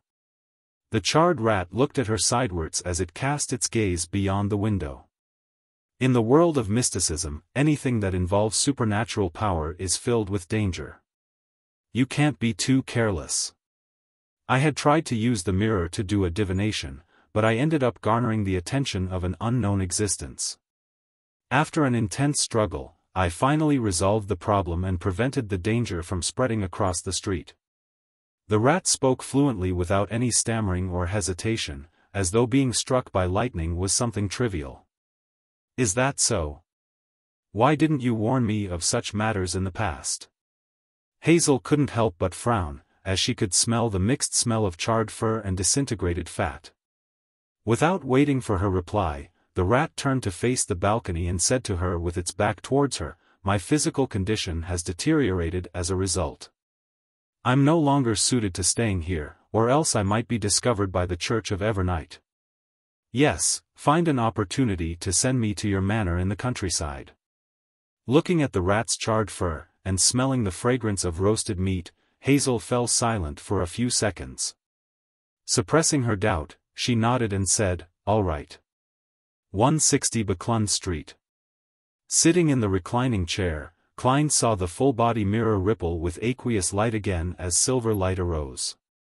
The silver words formed into a sentence: "Great Master, your puny servant, Rhodes, has followed your instructions to warn that demigod from the marauder pathway. I have also given her a tiny punishment." Her. Just as Klein was ruminating over the pronoun Rhodes had used, light from the mirror's surface turned clear as it presented a scene. A silver bolt of lightning smote down, causing the grey rat to collapse while convulsing. "This is way too weak." Klein suddenly understood why this demigod's condition was weaker than he expected. "Are you satisfied with the way I handled it?" The silver lines quickly warped into a question. "Not bad." Klein nodded. Considering the demigod's condition, he paused for a second and probingly asked, "Why didn't you directly kill her?" Rhodes's mirror outlined silver words: "If one can't be certain in killing a demigod target, it's best not to force them into a corner. Once they aren't repressed, they will completely let themselves go. That would result in them mutating into an incomplete and irrational mythical creature. Most of the time, to have a problematic condition and to having trouble fully expressing their powers is because they are resisting their inclination of losing control. I am not here in my actual form, so all I can do is deal a small punishment." When the final line appeared, the full-body mirror's aqueous light shimmered. Klein suddenly had the feeling that a creature was looking at him with widened, watery eyes. He didn't respond towards that and instead nodded. "That's it for today. I'll summon you again if there's anything else." "All right, Master." The mirror immediately produced a hand-waving emoticon. After cleaning up the room, Klein finished his afternoon nap and left the master bedroom. Before long, the white-gloved Walter came to the third floor and entered the half-opened room with the balcony. He said to his employer, "Sir, the church has sent a letter. They've invited you to be a director in the board of directors for the Lone Charity Bursary Foundation. You can choose to directly take up a post there to receive a sizable salary. Or you can choose to take on a symbolic role. You will only participate in the discussion and vote when handling major matters. The church sure is efficient. It has already set up the framework. Klein thought and felt that since he had already donated more than £10,000, there was no need for him to claim a salary. It was better to not expect anything in return as he deliberated. I'll take on a symbolic role. However, I wish to participate in some of the actual operations of the foundation in the future. I wish to contribute further to spread aid to help more people. I will inform the church of your thoughts, Walter seriously replied. If you have nothing else, it's best you head over on Wednesday morning to witness the official establishment of the foundation. Dwayne raised his porcelain cup and drank a mouthful of black tea. Okay. On the Golden Dream, Danitz sat in front of the deck, worriedly looking at the azure blue sea that was churning with waves. After being urged once by Gehrman Sparrow, he felt that he couldn't delay any further. Otherwise, he might become a bounty at any time. I don't want to become a pile of cash while I'm sleeping. So what if I'm suspected? Danitz gritted his teeth and mustered his courage. He passed through the cabin door and headed straight for the captain's cabin. Being unable to find Anderson Hood in a short span of time, he could only ask Vice Admiral Iceberg Edwina Edwards. After reaching his destination, Danitz took 3 deep breaths and raised his right hand, prepared to knock on the door. At this moment, Vice Admiral Iceberg's voice sounded from inside. Please come in.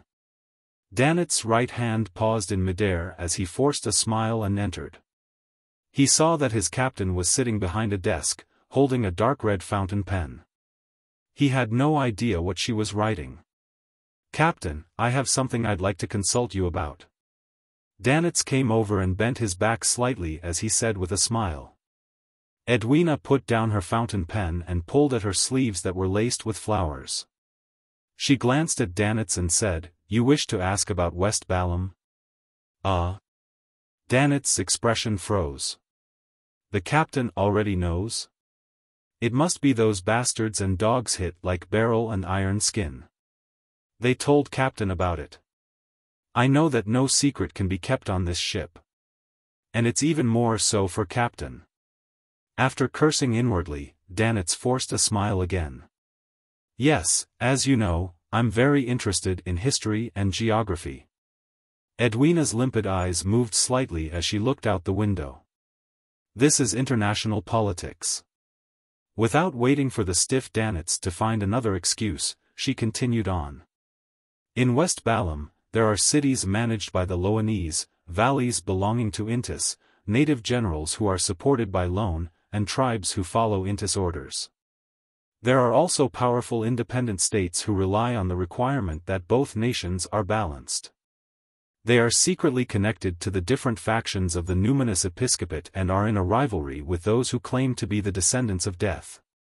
In addition, the Rose School of Thought and Fasak Empire have a deep influence on West Balam. On the surface, none of the factions belong to them, but in fact, many of the generals and tribal chiefs have submitted to them. Among them, Danitz listened in surprise before he lowered his hands suddenly with a dry chuckle. Captain, I need to take notes. Or else there's no way to memorize this. Edwina, who had been interrupted, wasn't mad. She pointed at the fountain pen and paper on the table. That's a good habit. I believe Gehrman Sparrow doesn't wish to receive erroneous information. Danitz was stunned once again. West Balam sure is chaotic. It's difficult to even tell which backing faction that a medium-sized warlord belongs to, or who he's supported by. The Rose School of Thought has a very strong influence there. That means a sharp rise in risk for me. Klein had quickly scanned through Danitz's letter after receiving it from Miss Messenger Rionette Tynker. It made him believe that he shouldn't head to West Balam alone unless Mr. Azek accompanied him.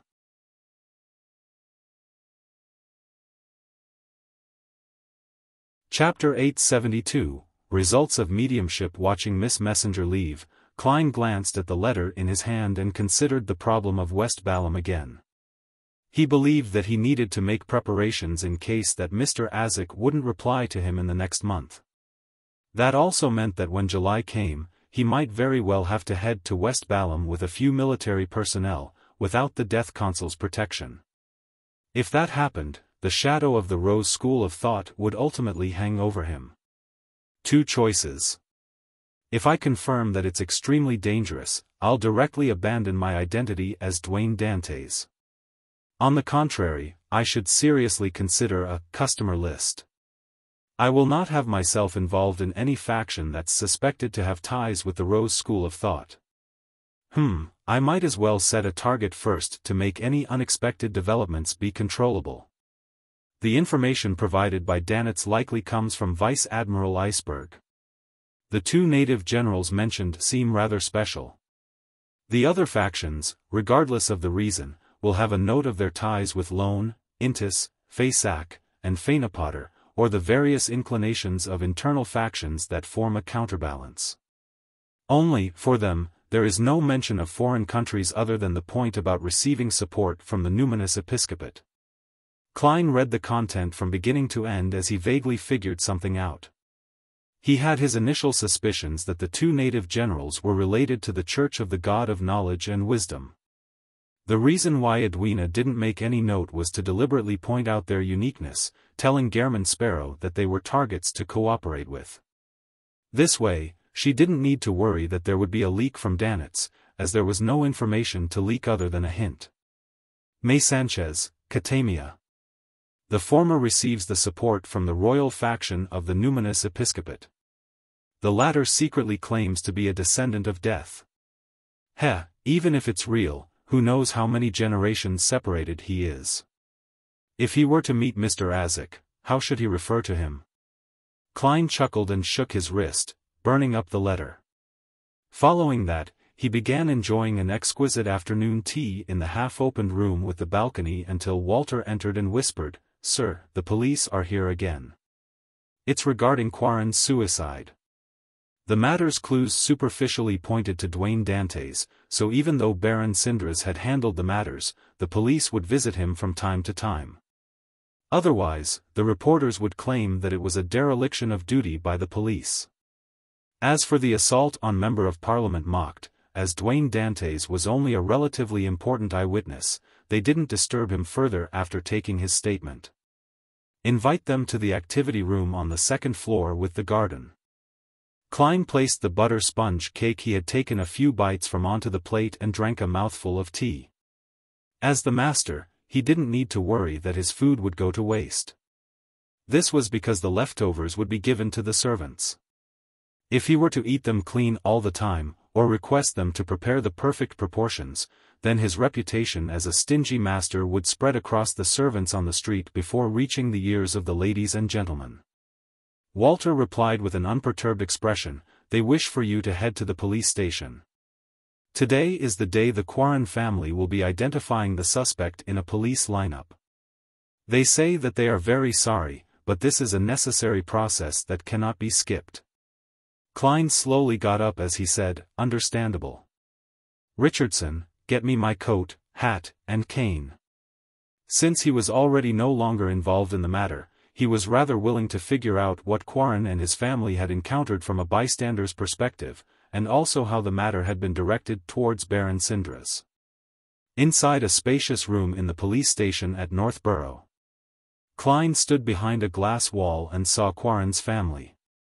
It was an elderly man and woman, a woman in her late 30s, a teenager who was around the age of 15, and a girl who wasn't older than 10.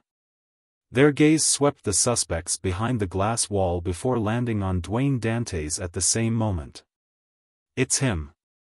It's him!" the teenager yelled as his eyes turned red. He clenched his hands into a fist in an attempt to rush towards the glass wall. "It's him, officer! It's him!" The lady in her late 30s suddenly wept as she looked at Dwayne Dantes with eyes filled with hatred and animosity. The little girl who was holding her hand wailed, "Daddy! Return Daddy to me!" The two elders were wiping their tears. One of them was trying hard to keep calm, while the other was nearly fainting from her sobbing. The sorrowful mood instantly spread out. However, Klein had never even met them before today. Implanted memories? He frowned slightly. As he sighed, he began wondering what the Quarren family had encountered. Meanwhile, in the mortuary beneath the station, Daily Simone held a pencil and began sketching as her body shook slightly. As she was here to help at the police station, with the possibility of her encountering reporters when entering or exiting, she didn't wear her usual spirit medium robes. She changed into a female black and white police uniform set. She had a blouse and skirt on with matching leather boots. At this moment, her palm was moving uncontrollably, and soon, there was a desk, oriel window, ink bottle, revolver, and other items appearing on the piece of paper. On the oriel window, there was a figure reflected there. This figure's hair was neatly combed back, a mix of silver and raven black. The wrinkled figure had a broad forehead and high cheekbones. He was none other than Baron Syndra's Pa. The pencil in Daly's hand dropped onto the piece of paper. She then looked up and said to Leonard, who offered to help, and the two police inspectors who were in charge of the liaison, in the second that Quarren committed suicide, he struggled deeply in his heart. That is to say that his suicide is a result of cueing and guidance. This isn't a simple psychological problem. It must have involved beyonder powers at a rather high level. And this contradictory struggle resulted in his emotions breaking down, suffering an explosion from his spirituality. Before his death, he would restore the truth to a certain degree. This is the scene that's fixed in his eyes. The high-ranking inspector beside her furrowed his brows. "Ma'am Simone, are you implying that the last person Quarren saw is the real murderer? Baron Syndra's is actually the real murderer?" Leonard Mitchell immediately scoffed. "What you see might not be equivalent to the truth. You might not understand it if I call it an illusion, but if I'm a murderer, I can find a person that looks like Baron Syndra's so as to make him appear inside the room before Quarren committed suicide." The two inspectors were very pleased with the explanation as they heaved a sigh of relief. "We've already arranged for Quarren's family to pay a visit. I'll have to trouble the two of you to obtain more clues that point towards the truth with non-intrusive means." "All right." Daly rubbed the corner of her eyes. "I'll use the washroom first." She hadn't put on her strange eyeshadow or blush. Apart from her skin appearing rather pale, she didn't have that uncanny look to her. Furthermore, she seemed younger, looking more like a woman in her 20s than 30s. Her eyes were bright, and she had beautiful facial features. Believing that they were in for plenty of work, Leonard Mitchell also left the mortuary and walked towards the washroom above them. Just as they finished climbing the staircase and turned a bend, they suddenly saw a gentleman with white sideburns appear on the other end of the corridor. He was walking out of the police station with his valet. This gentleman was mature and elegant, with eyes that were like a lake under the moon. He was none other than Dwayne Dantes. Daily Simone's mind went adrift for a moment as she turned her head in thought. She looked at Leonard Mitchell and discovered this black-haired, green-eyed poet was looking at Dwayne Dantes. "Why did you suddenly file for permission to help me? That member of the numinous episcopate will soon be found. You have no lack of tasks to do." Daly didn't give Leonard a chance to find an excuse. After pausing for a second, she directly asked, "You believe that gentleman from before is problematic?" Leonard retracted his gaze and fell silent for 2 seconds. "Dwayne Dantes has met His Grace before." He deliberately didn't provide any sort of confirmation or denial, as though the question she had should be posed to St. Anthony. In between the lines, he was saying that His Grace didn't mention if there was any problem with Dwayne Dantes. Whether it was a lack of any detection or simply because he didn't say, that was up in the air. Daly nodded gently as she turned her gaze towards the washroom. On Wednesday morning, Audrey Hall, who had received an invitation, rode on a carriage to arrive at the St. Samuel Cathedral on Phelps Street. The Lone Charity Bursary Foundation which was about to be established was situated on 22 Phelps Street. The building belonged to the Church of Evernight, so there was no need to pay any rent. Before getting off the carriage, Audrey held the invitation and looked out at the scenery. She was filled with anticipation for the future. She was to become a director and would work on raising funds and with external liaisons.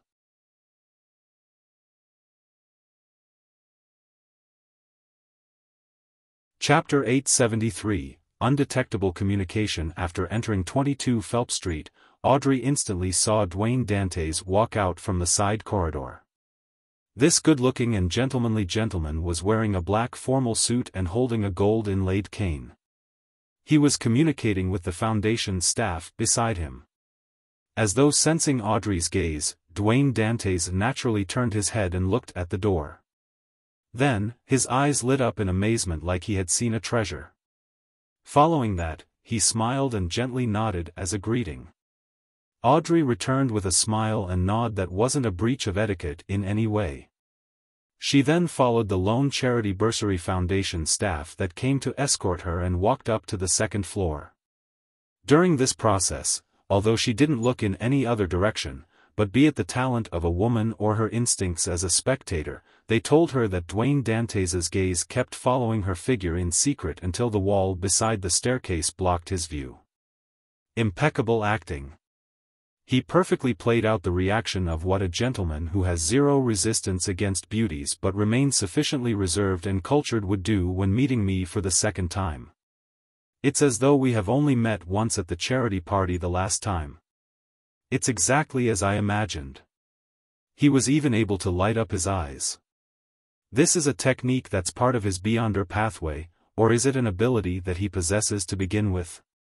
I have to say that Gehrman Sparrow, I think it's better to use Mr. Gehrman Sparrow is a professional, no, an excellent actor. Furthermore, he doesn't act in an exaggerated manner like those play actors. Audrey complimented in thought before seeing a few reporters waiting to interview her about the establishment of the Lone Charity Bursary Foundation on the second floor. She wasn't a noble lady who enjoyed having her photo plastered on the papers. As she exchanged a few words with her valet that had accompanied her to inform the reporters that pictures were forbidden by Earl Hall's authority, she went into the VIP lounge with her lady's maid, Annie. Earl Hall was friends with the owners of a few publishing houses and had made the corresponding investments to acquire quite a bit of their shares. If Audrey so wished, she could exchange some of the estate she received in order to create a sizable publishing house. In the VIP lounge, Audrey, who didn't find it appropriate to bring her dog, greeted the children of the rich and aristocracy, as well as the church's clergymen. She habitually found a seat where she could see everyone, and she waited until the opening ceremony began and for the first board of directors meeting to begin. She surveyed the area and said to the female staff that was in charge of escorting her, "Lovisa, this is my first time joining in the actual operations of a charity organization. I wish to know what we should do." The lady named Lovisa was still in her 20s. She also had blonde hair with somewhat rough skin and tanned freckles. However, her smile was brilliant, making her rather affectionate. Upon hearing Audrey's question, Lovisa introduced without holding anything back, "The current plan is to not be too eager in widening the scale. We will start mainly with Backlund and reach deep into the public primary schools, weekday schools, and night schools, promoting the bursary to all the students and let those in need to apply to us. After the application, we will organize a committee to do the exact audit. This will not only require us to make some verifications with the government, but we would also walk across the grounds to understand the candidate's actual situation.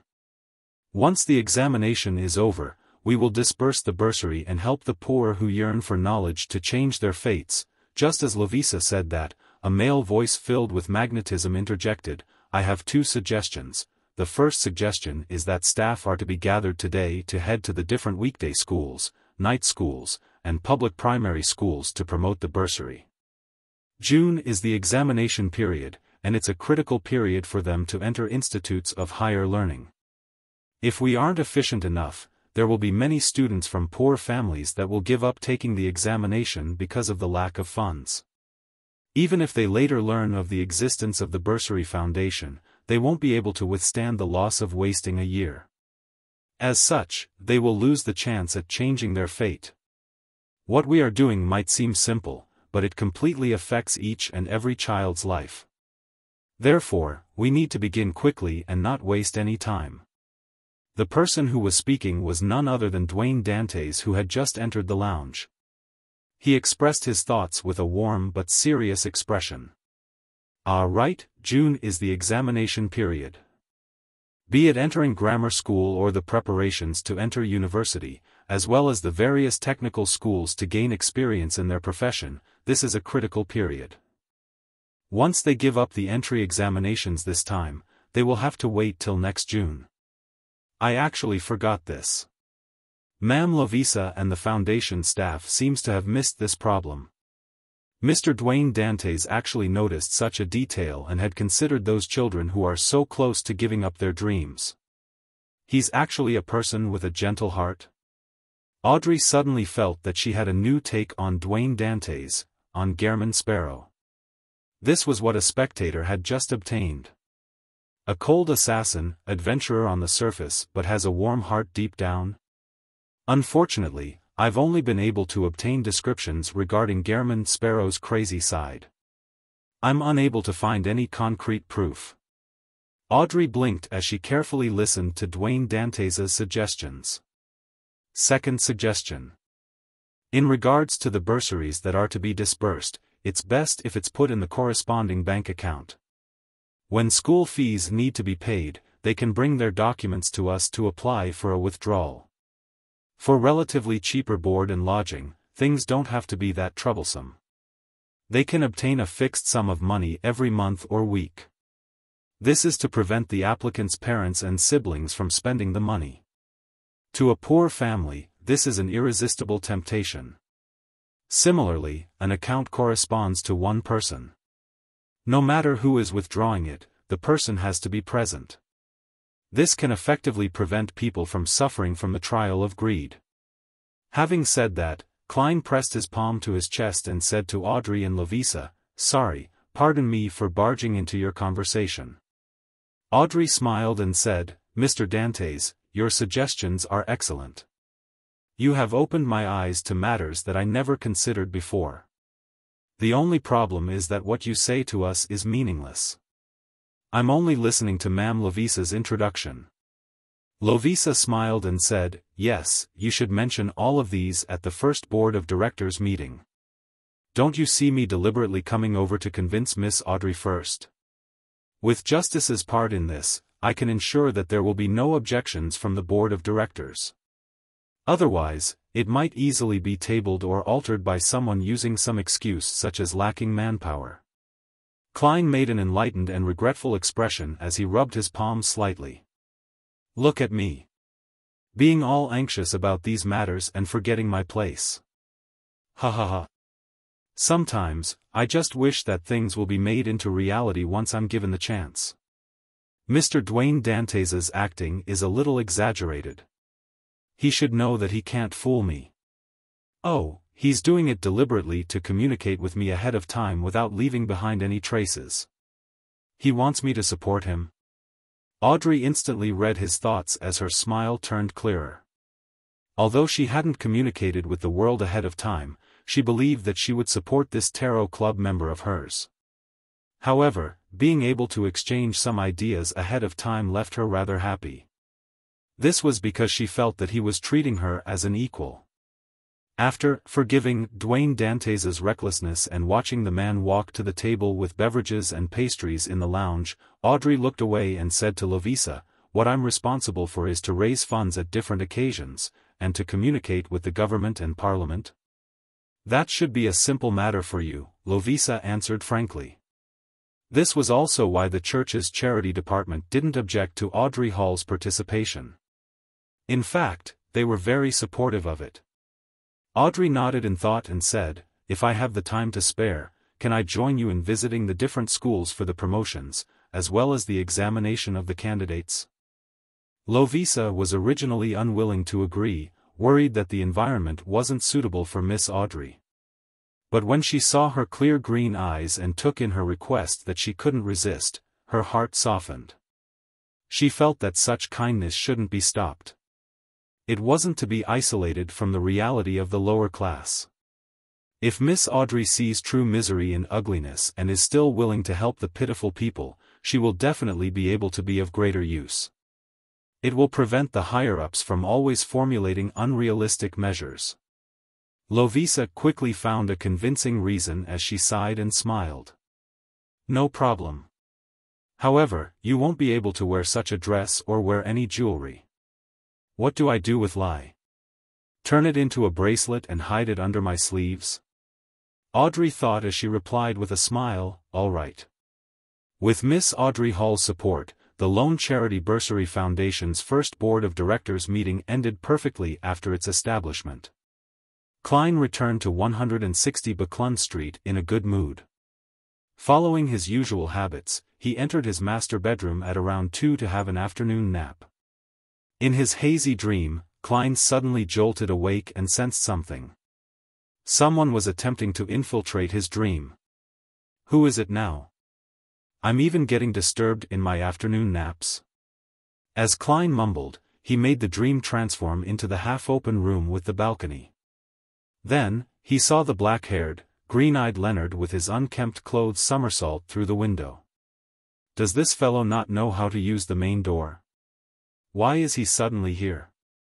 I should remember to get his contact method. Klein sat in his reclining chair, feeling peeved and amused. He looked at the poet with a leisurely expression and said, "This is an impolite way of visiting me." When Leonard heard that, he bowed in a manner that lacked standards. "Mr. Dantes, I have something I would like to consult you on." Consult? That's a nice attitude. Also, it doesn't seem to be anything major. Klein secretly sked as he said, "What's the matter?" Leonard grabbed a seat and deliberated before asking, "You were embroiled in Quarren's suicide. Who do you think the real murderer is?" If I wanted to know, I would have thrown out Frank's mushrooms. However, I can't say that I've no idea at all. That just lowers the impression he has on me. Klein was very accustomed to such situations, so he expertly laughed and, instead of answering, asked, "How were your investigations?"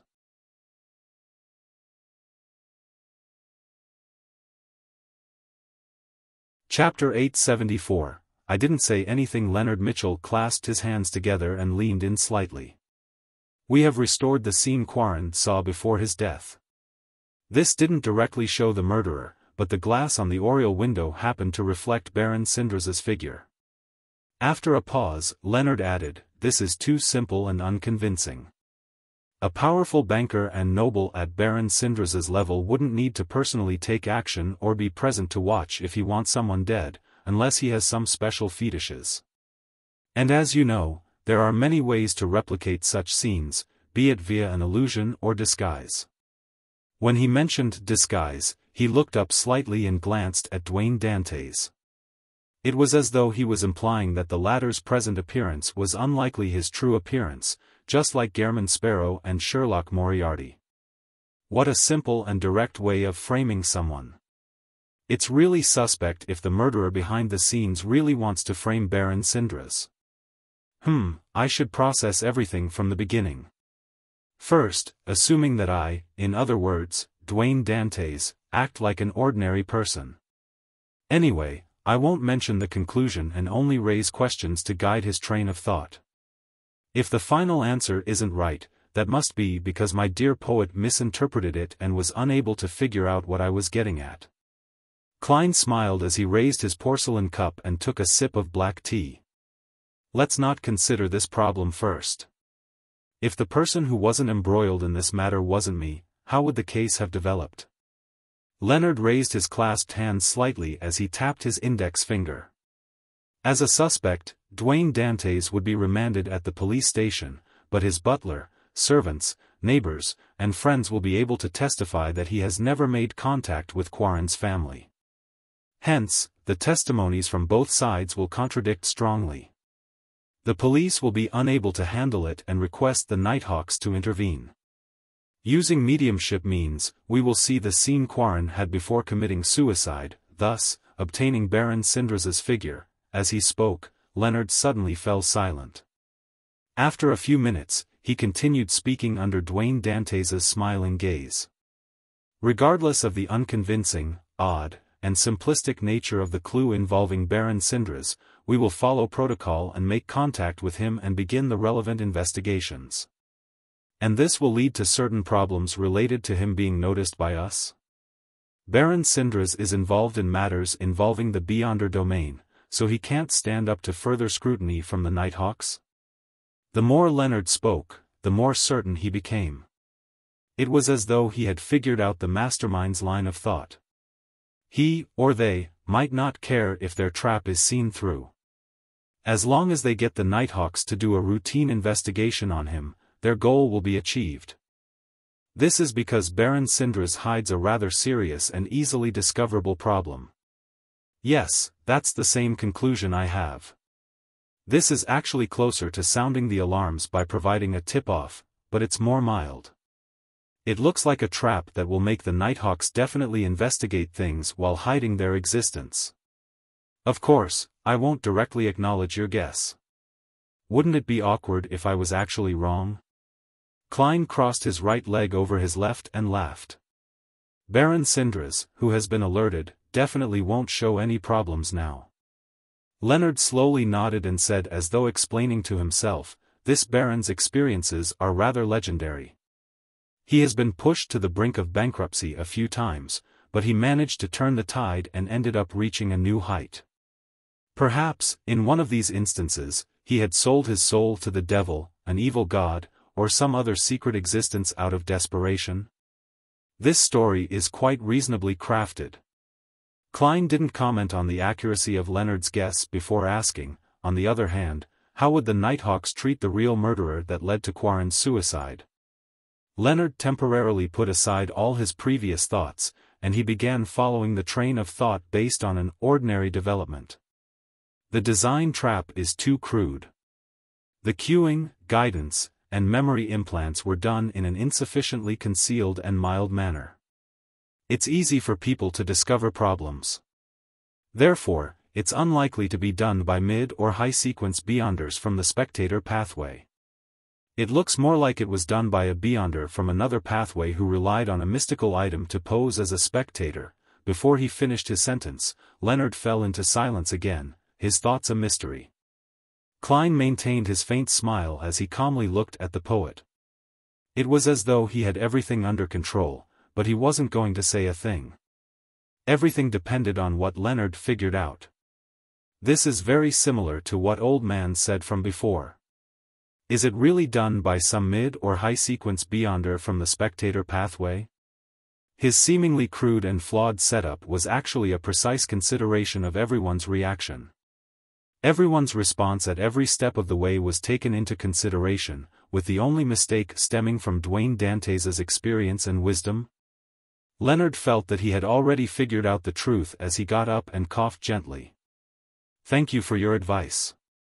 Klein immediately chortled and said, "I didn't say anything." Without waiting for Leonard's response, he said, "Your former colleague got me to ask you how he should inform you if he were to discover traces of Insanguil." Leonard, who had planned on getting up to bid farewell, sat back down. Colored with a complicated expression, he said after more than 10 seconds of silence, "Pass the information in the form of a letter to 7 Pinster Street." This means that he won't be leaving Backlund anytime soon. Or is it that no matter how far he goes to carry out missions, he will have the means to monitor 7 Pinster Street and read the letter remotely? It might be the latter assumption. A Marauder Pathways angel definitely has many magical secret techniques. Leonard can definitely use one of them. I can't ask, or else it will lower Dwayne Dantes' level and destroy my setting. Klein wore an unperturbed expression as he said with a smile, "I'll inform him." Leonard didn't immediately leave as he opened his mouth, paused, and asked, "If I wished to contact him, how should I do it?" His green eyes were deep as they spoke volumes when he asked. Klein was already prepared, so he said with a smile, "The spirit that wanders about the unfounded, the friendly creature that can be subordinated, the messenger that belongs to Gehrman Sparrow. You can ask Palez about the exact ritual if you aren't too sure." Leonard knew that Gairman Sparrow was Sherlock Moriarty, who was also Klein Moretti. He nodded indiscernibly and stood up. "Thank you for informing me. Please pardon me for my intrusion." With that said, he retreated to the door, opened it, and left the dream. "Hey, you left just like that? As a nightmare, or as a former nightmare, shouldn't you consider how there might be problems with your memory?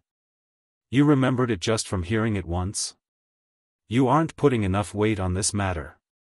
Klein couldn't help but lampoon when he saw Leonard's figure disappear. He shook his head in exasperation, ended his afternoon nap, and began busying himself over the matter regarding West Balham. On the Golden Dream, Danitz, who had finally finished his mission, drank some iced light beer because of the recent hot weather. If it wasn't because the creation of ice needed beyonder powers, and that there wasn't much to go around, he felt that he could finish half a bucket of ice in one go. "That's what I call life." Danitz guzzled the remaining liquid in his cup. At this moment, he saw grayish-white fog appear before him as Gairman Sparrow's voice began echoing in his ears. "Please inform Danitz that he is to immediately head to West Balham. Figure out the situation of the areas under the control of the two native generals, Sanchez and Katamia.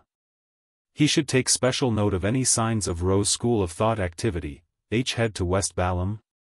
With a cup in hand, Danitz stammered Gairman Sparrow's request repeatedly. He had once headed there with the Golden Dream crew to seek out treasure. He had also obtained rather detailed intel from his captain, therefore, he knew how chaotic and dangerous West Balham was. "Furthermore, I have to go alone." Danitz uttered a sound as he found his future bleak. Primitive forests with all kinds of hidden and terrifying creatures, native tribes who believed in death and had all sorts of peculiarities, paths filled with bandits and rebel armies, villages with wraiths and shadows haunting them, and cities that had gunfights or even beyonder battles surfaced in his mind. "No, I have to say no to Gairman Sparrow." "Say no. He should at least send me a helper." Ordinary people can survive in West Balham and become rich, having their own manners. This means that it's not as horrifying as I imagine it to be. I'm just frightening myself. Besides, Gairman Sparrow just requested me to figure out the situation, not to contact anyone. Danitz quickly forced a smile and requested Mr. Fool to inform Gairman Sparrow that he would immediately take action. Then, following Gairman Sparrow's instructions, he set up a bestowment ritual to pray to Mr. Fool. When the ritual came to an end, he saw an illusory door open. A dark golden sunbird-shaped brooch flew out, landing on the altar. Sun brooch. In the southern continent, in a kingdom once ruled by death, the sun pathway was one of the most effective beyonder pathways. Directly giving me such a precious item. It's not bad working for Gairman Sparrow. However, he said something about it being borrowed. Danitz picked up the brooch and felt his surroundings turn hot and humid. After handing out a mission to Danitz, Klein was just about to open the door to instruct Richardson to get him a cup of iced water when he felt his spiritual perception trigger. Immediately, he activated his spirit vision and saw Rionette Tynker walk out of the void. She held the four blonde, red-eyed heads in her hand, with one of them having a letter in its mouth. "Who's it from? Leonard?" Klein reached out his right hand in suspicion.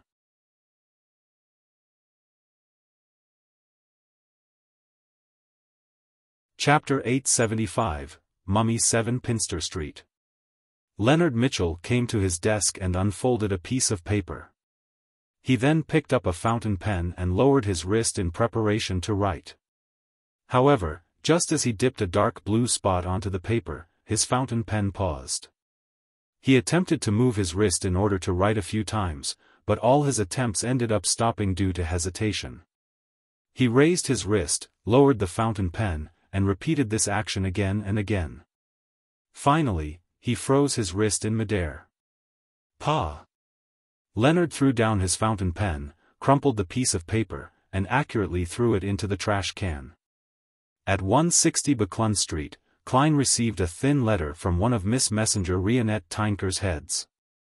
He felt the weight in his hands, and only when his spiritual intuition didn't send him any warnings did he tear it open and retrieve the letter inside. There was only one page, and on it were 2 lines of text written in neat, beautiful handwriting. I have something that will require your help. Let's discuss it in detail, face to face.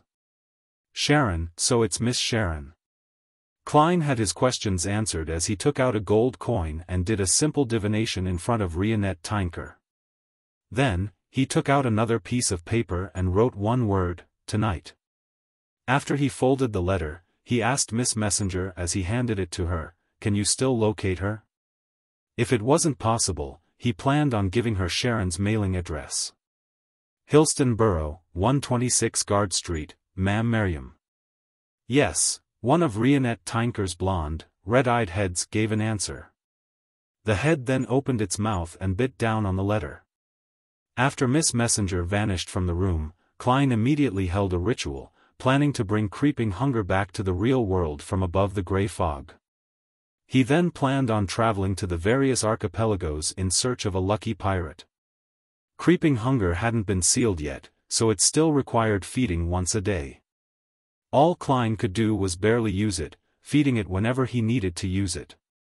He would then throw it back above the grey fog when the next feeding time was at hand.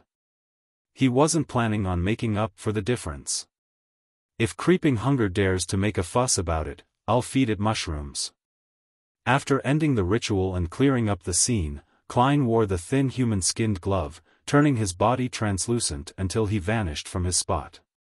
He had his dinner, and after waiting for Creeping Hunger to finish its howling above the grey fog, Klein went to retrieve it by using the excuse of having an upset stomach to enter the bathroom.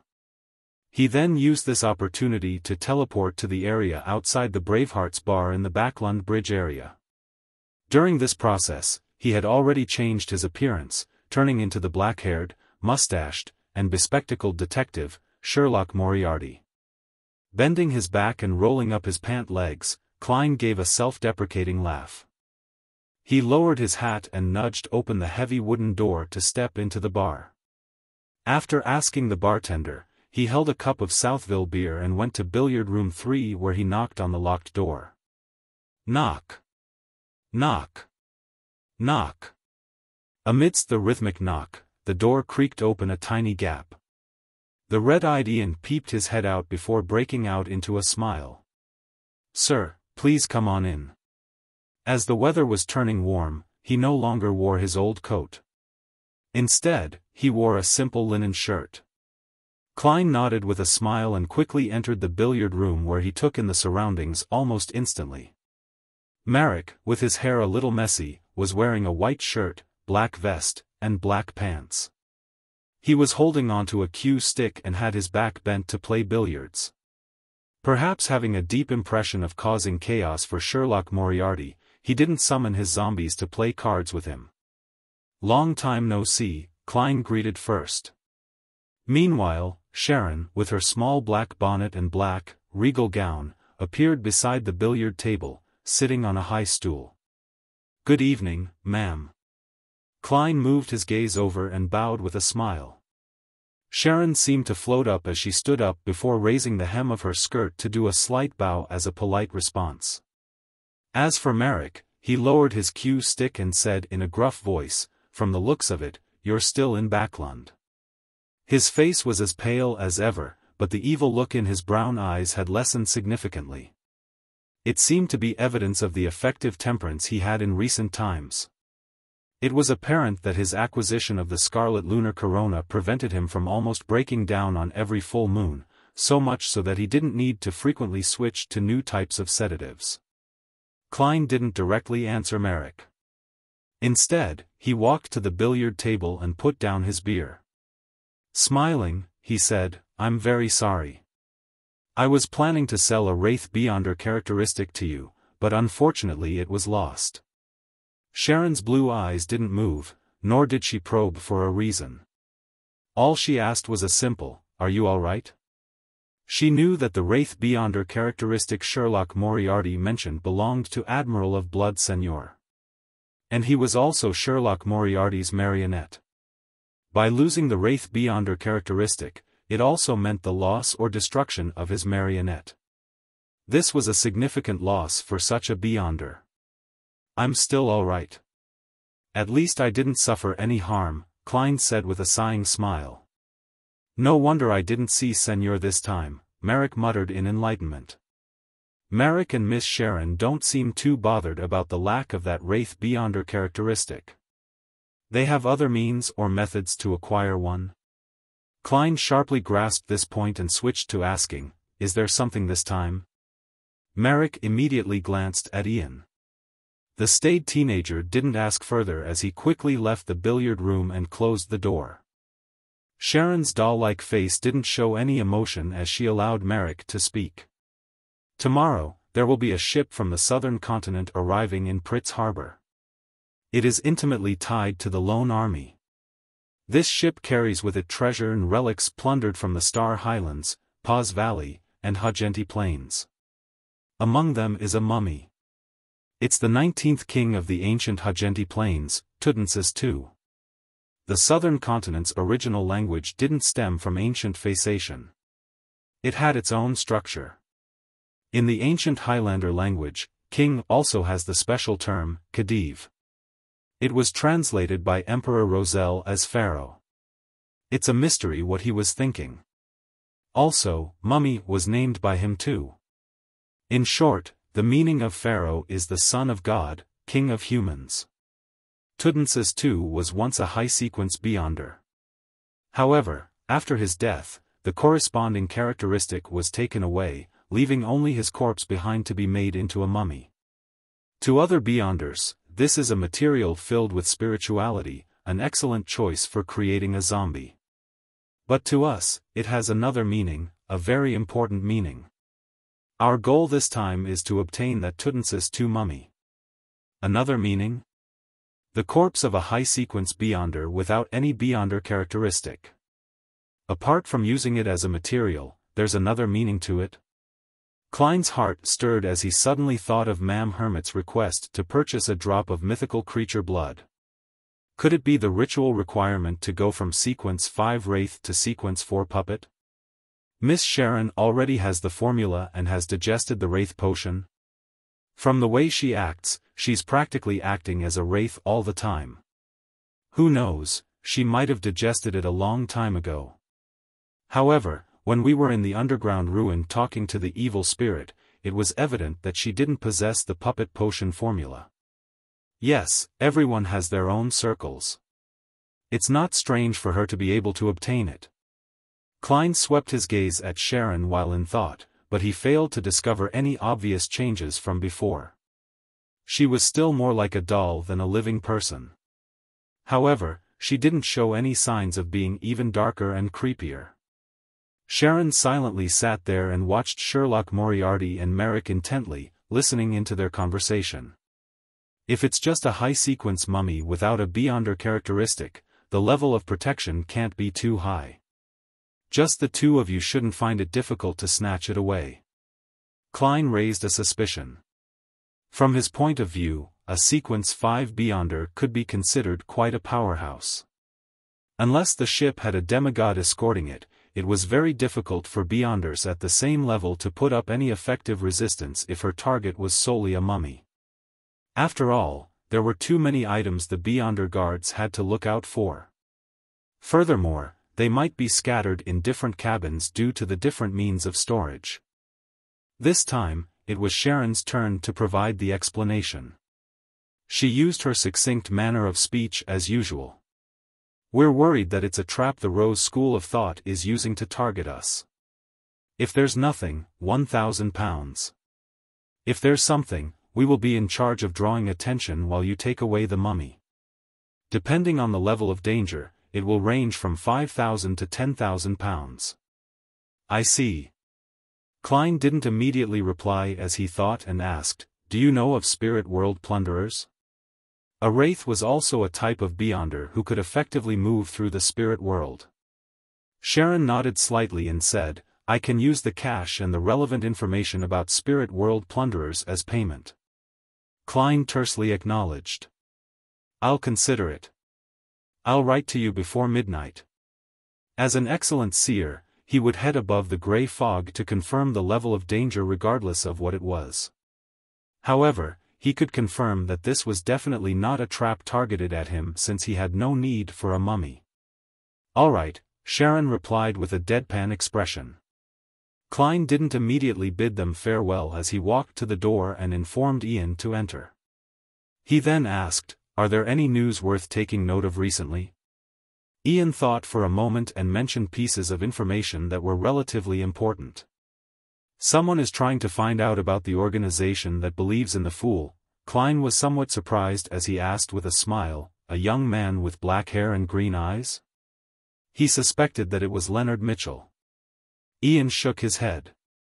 "No, black hair and black eyes. Some mister from the Aurora Order?" Klein considered for a moment before asking, "Can you draw who it is?" Ian was taken aback before he said in a self-deprecating manner, "You might never be able to recognize him if that's the case." At this moment, Sharon said, "I can help you." "All right." Ian first heaved a sigh of relief before following the instructions to prepare a rather simple ritual. Then, his body trembled as he drew a sketch while being possessed by a wraith. It was a young man with curly black hair, black eyes, a wide forehead, and a thin face while wearing a monocle. Amon. Blasphemer Amon.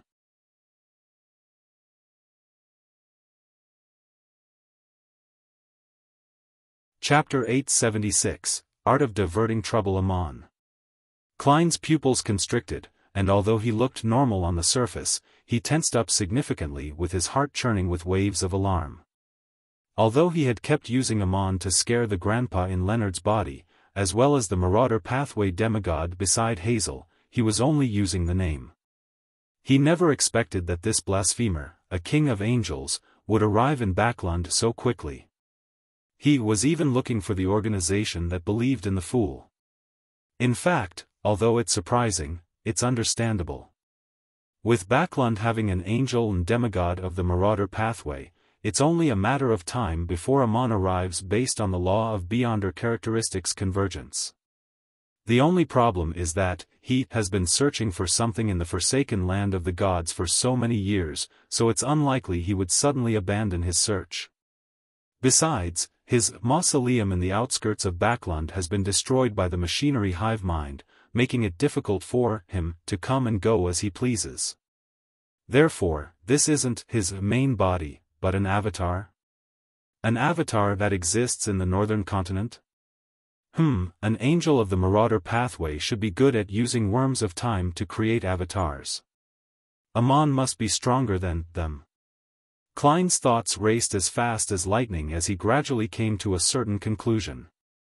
At times, he even suspected that the mythical creature of the Marauder Pathway was a bunch of worms of time that combined together via a certain method. As a Marauder Pathway's king of angels before the cataclysm, Amon definitely knows what the name, the Fool, means and can detect the corresponding aura. He might even wish to steal control over the gray fog. He came here for the Fool this time. This is really going to be a headache. After his initial shock, Klein gradually composed himself. What he was most afraid of now was that he would end up encountering Blasphemer Amon because of the law of Beyonder characteristics convergence. And Amon was clearly able to detect his uniqueness. When that happens, it might not even cause a stir before the so-called the Fool had to consider if he could be resurrected. After all, this was a king of angels, an existence just second to a true god. Furthermore, the Marauder Pathway was always known for their deceit and concealment. Amon wasn't necessarily afraid to take action, even in Backland. Perhaps stealing the fate of others was a strength of his. From the looks of it, temporarily leaving Backland to head for West Balam might not be a bad choice. Anyway, the biggest problem stems from myself. If I had already advanced and become a bizarro sorcerer, I'll be able to hide the gray fog's aura. Even if I encounter Amon, I won't have to be afraid of exposing anything. Klein drew a silent breath as he once again felt a sense of urgency. He needed to quickly push open the door to Sequence 4, change his existence, and become a demigod. For this, He needed to work harder, be it making another marionette, acting at a deeper level to speed up his digestion, or gathering the corresponding ingredients. Phew. Backland really is a terrifying place. If Ouroboros hasn't left, or if he has already returned, just the ones I know would number 4, no, 5 angels, including 2 kings of angels. I haven't included the royal family and military who use Backland as their base. I haven't included the underground evil spirit whose whereabouts are unknown. A former king of angels that fused with the wills of 2 other angels. If the Rose School of Thought's abomination Sua comes in pursuit of Gehrman Sparrow, that would really be a bustle. This would be nothing compared to the demigod-level battle outside Biome City. Klein looked at the sketch drawn by Ian as he vaguely shook his head. Okay, got it. He shook his head. To Ian and Merrick, he had said so because he didn't know the monocled man, but in fact, he was expressing his exasperation. I'll have to leave. I'll reply to you before midnight. Klein took off his hat and bowed, slowly walking out of the billiard room. He then teleported back to 160 Buckland Street from a secluded alley outside the Bravehearts bar. Inside his master bedroom, the first thing he considered wasn't Miss Sharon's and Merrick's request, but on how he was to deal with the problems that Amon brought with him. In such aspects, being rather experienced, he quickly came up with an idea. It was to find something for Amon to do to draw his attention away. As for what that was, it was definitely something he found irresistible, something that he would definitely be interested in, for example, an angel from the Marauder pathway, Palez Zoroast. Perhaps this was key to Amon's ability to become a Sequence Zero true god. It would be something far more important than finding the organization that believed in the fool. Of course, Klein definitely wouldn't directly sell out Leonard's grandpa, because he had yet to show any ill intent to date. His thoughts were simple. It was to inform this matter to Palez Zoroast that Amon was already in Backland. He wanted to see the reaction of the angel who had survived since the 4th epoch, then, he would follow up based on the situation. If that grandpa is helpless against Amon who's likely only an avatar, he can only get Leonard to use the excuse of a mission to leave Backland to hide from Amon. As for me, I'll have to bring forward my trip to West Balam. I'll just say that it has something important to do with my network. I'll secretly teleport back for the placenta blood when Snake of Fate Will Oseptin is born. Klein arrived at a decision as he took out a piece of paper and wrote, Amon has arrived. Folding the letter and putting it into an envelope, Klein took out the adventurer's harmonica and blew hard. When Rionette Tynker appeared, he took out a gold coin from his pocket and pressed it on the envelope. This was one of the 10 gold coins that he had gotten Richardson to exchange for him in the afternoon. It was to maintain his image of Dwayne Dantes to being equal to someone at the level of Palez Zoroast. Even when Klein informed Leonard Mitchell of the method of contact, he didn't inform him that the payment of a gold coin was needed. This shows that face is something you buy with money. As Klein sighed, he said to Miss Messenger, who was wearing a dark, complicated dress. Send the letter to 7 Pinster Street. Oh, just throw it into the mailbox. There's no need to send it to the addressee. As he wasn't certain of Palez Zoroast's true intentions and character, Klein wished to hide more of his trump cards in front of him, therefore, before Leonard wrote to Klein Moretti, he had no plans on letting the poet see Miss Messenger. The blonde, red-eyed head in Rionette Tynker's left hand was raised up as it sucked the letter and gold coin into its mouth. However, she didn't immediately disappear. Instead, she floated at her spot, looking at Klein silently with all 8 eyes. What's wrong? Klein was taken aback before coming up with a guess. He asked with an odd expression, you don't know where 7 Pinster Street is? Only then did he recall that a messenger's delivery of letters depended on their mysticism-based location. It was based on the person they contracted with and people they had formerly delivered letters to. Therefore, once the latter left a detectable range, the messenger would not be able to find them. Upon hearing Klein's question, 2 of Rionette Tynker's heads nodded in unison, indicating that she didn't know. Klein immediately coughed lightly, pulled out the drawer, and took out a map of Backland. He then used a fountain pen to circle out Northborough. Following that, he circled Pinster Street. When you're here, you will see the unit number on the buildings. Klein folded the map and handed it over. The head in Rionette Tynker's right hand immediately opened its mouth and bit down on the map. Then, her figure phased away and entered the spirit world. Upon seeing this, Klein heaved a sigh of relief. He turned and walked out of his master bedroom and headed for the half-open room with the balcony to read the papers and magazines. Late into the night, he took 4 steps counterclockwise before soaking into the bathtub and entering the mysterious space above the grey fog. Helping Sharon and Merrick obtain the Tutansis II mummy is dangerous. Klein took off the topaz pendant on his left wrist and let it hang to perform a divination. This time, the spirit pendulum rotated clockwise with a weak amplitude and relatively slow frequency. This means that the danger isn't too great. Furthermore, even if it's a trap targeted at Miss Sharon and Merrick, there's no need for the present me to be too afraid. Klein beckoned with his hand as he made a translucent miniature black crystal card fly to him. This was the Fate Siphon charm. Klein had used a worm of time to create a demigod-level high-level charm. Right on the heels of that, he summoned Creeping Hunger and the Sea God Scepter. Wearing the former, he picked up the latter and recorded Lightning Storm and Hurricane. The mutated and upgraded Creeping Hunger could use Mr. X's soul and characteristic to record 2 demigod-level Beyonder powers that didn't exceed Sequence 3. With this, Klein no longer needed to borrow Lamino's travels anymore. Furthermore, it was more convenient.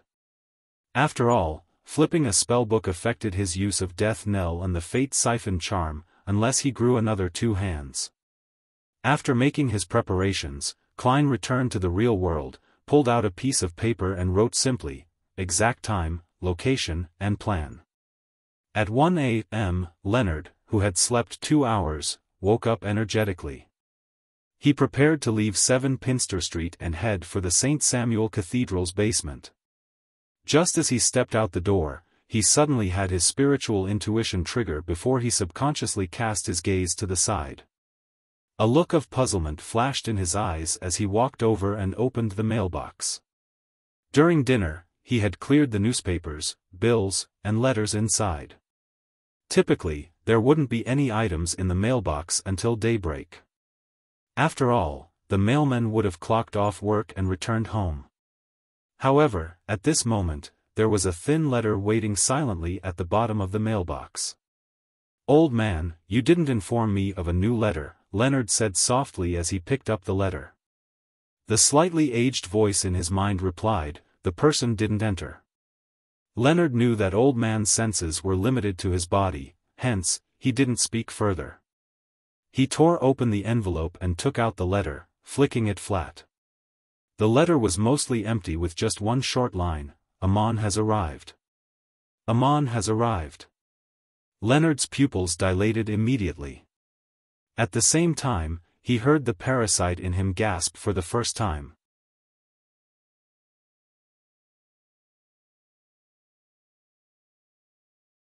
Chapter 877, Whose Trap Towards Amon. Leonard didn't have a strong, direct impression of him. All he knew was that it was the most feared enemy of the parasite in his body. He was the culprit that left this mysterious and powerful old man injured to this day. Therefore, he quickly calmed down and asked with a suppressed voice, "What do we do now?" In his mind, the slightly aged voice sounded after 3 seconds. The one that came probably isn't Amon's actual body but one of his avatars. Indeed, blasphemer Amon is an angel, and probably a Sequence 1 angel. After all, Old Man is suspected to be a grounded angel. As Leonard absorbed the information to verify his theories, he listened to Palaz Zoroast continue, "If Amon's actual body appears in Backland, it might very well cause a deity's descent." A deity's descent? How many years has it been since something like this happened? Since the 5th epoch, occurrences like these were legends that were recorded in the internal canon. They had never publicly happened before. Could this mean that, even among sequence ones, Amon is one of the most powerful existences? It's no wonder he is called a blasphemer. In just a few words, Leonard came to realize how terrifying the angel named Amon was. Standing in front of the mailbox, his thoughts wandered when he suddenly had an idea.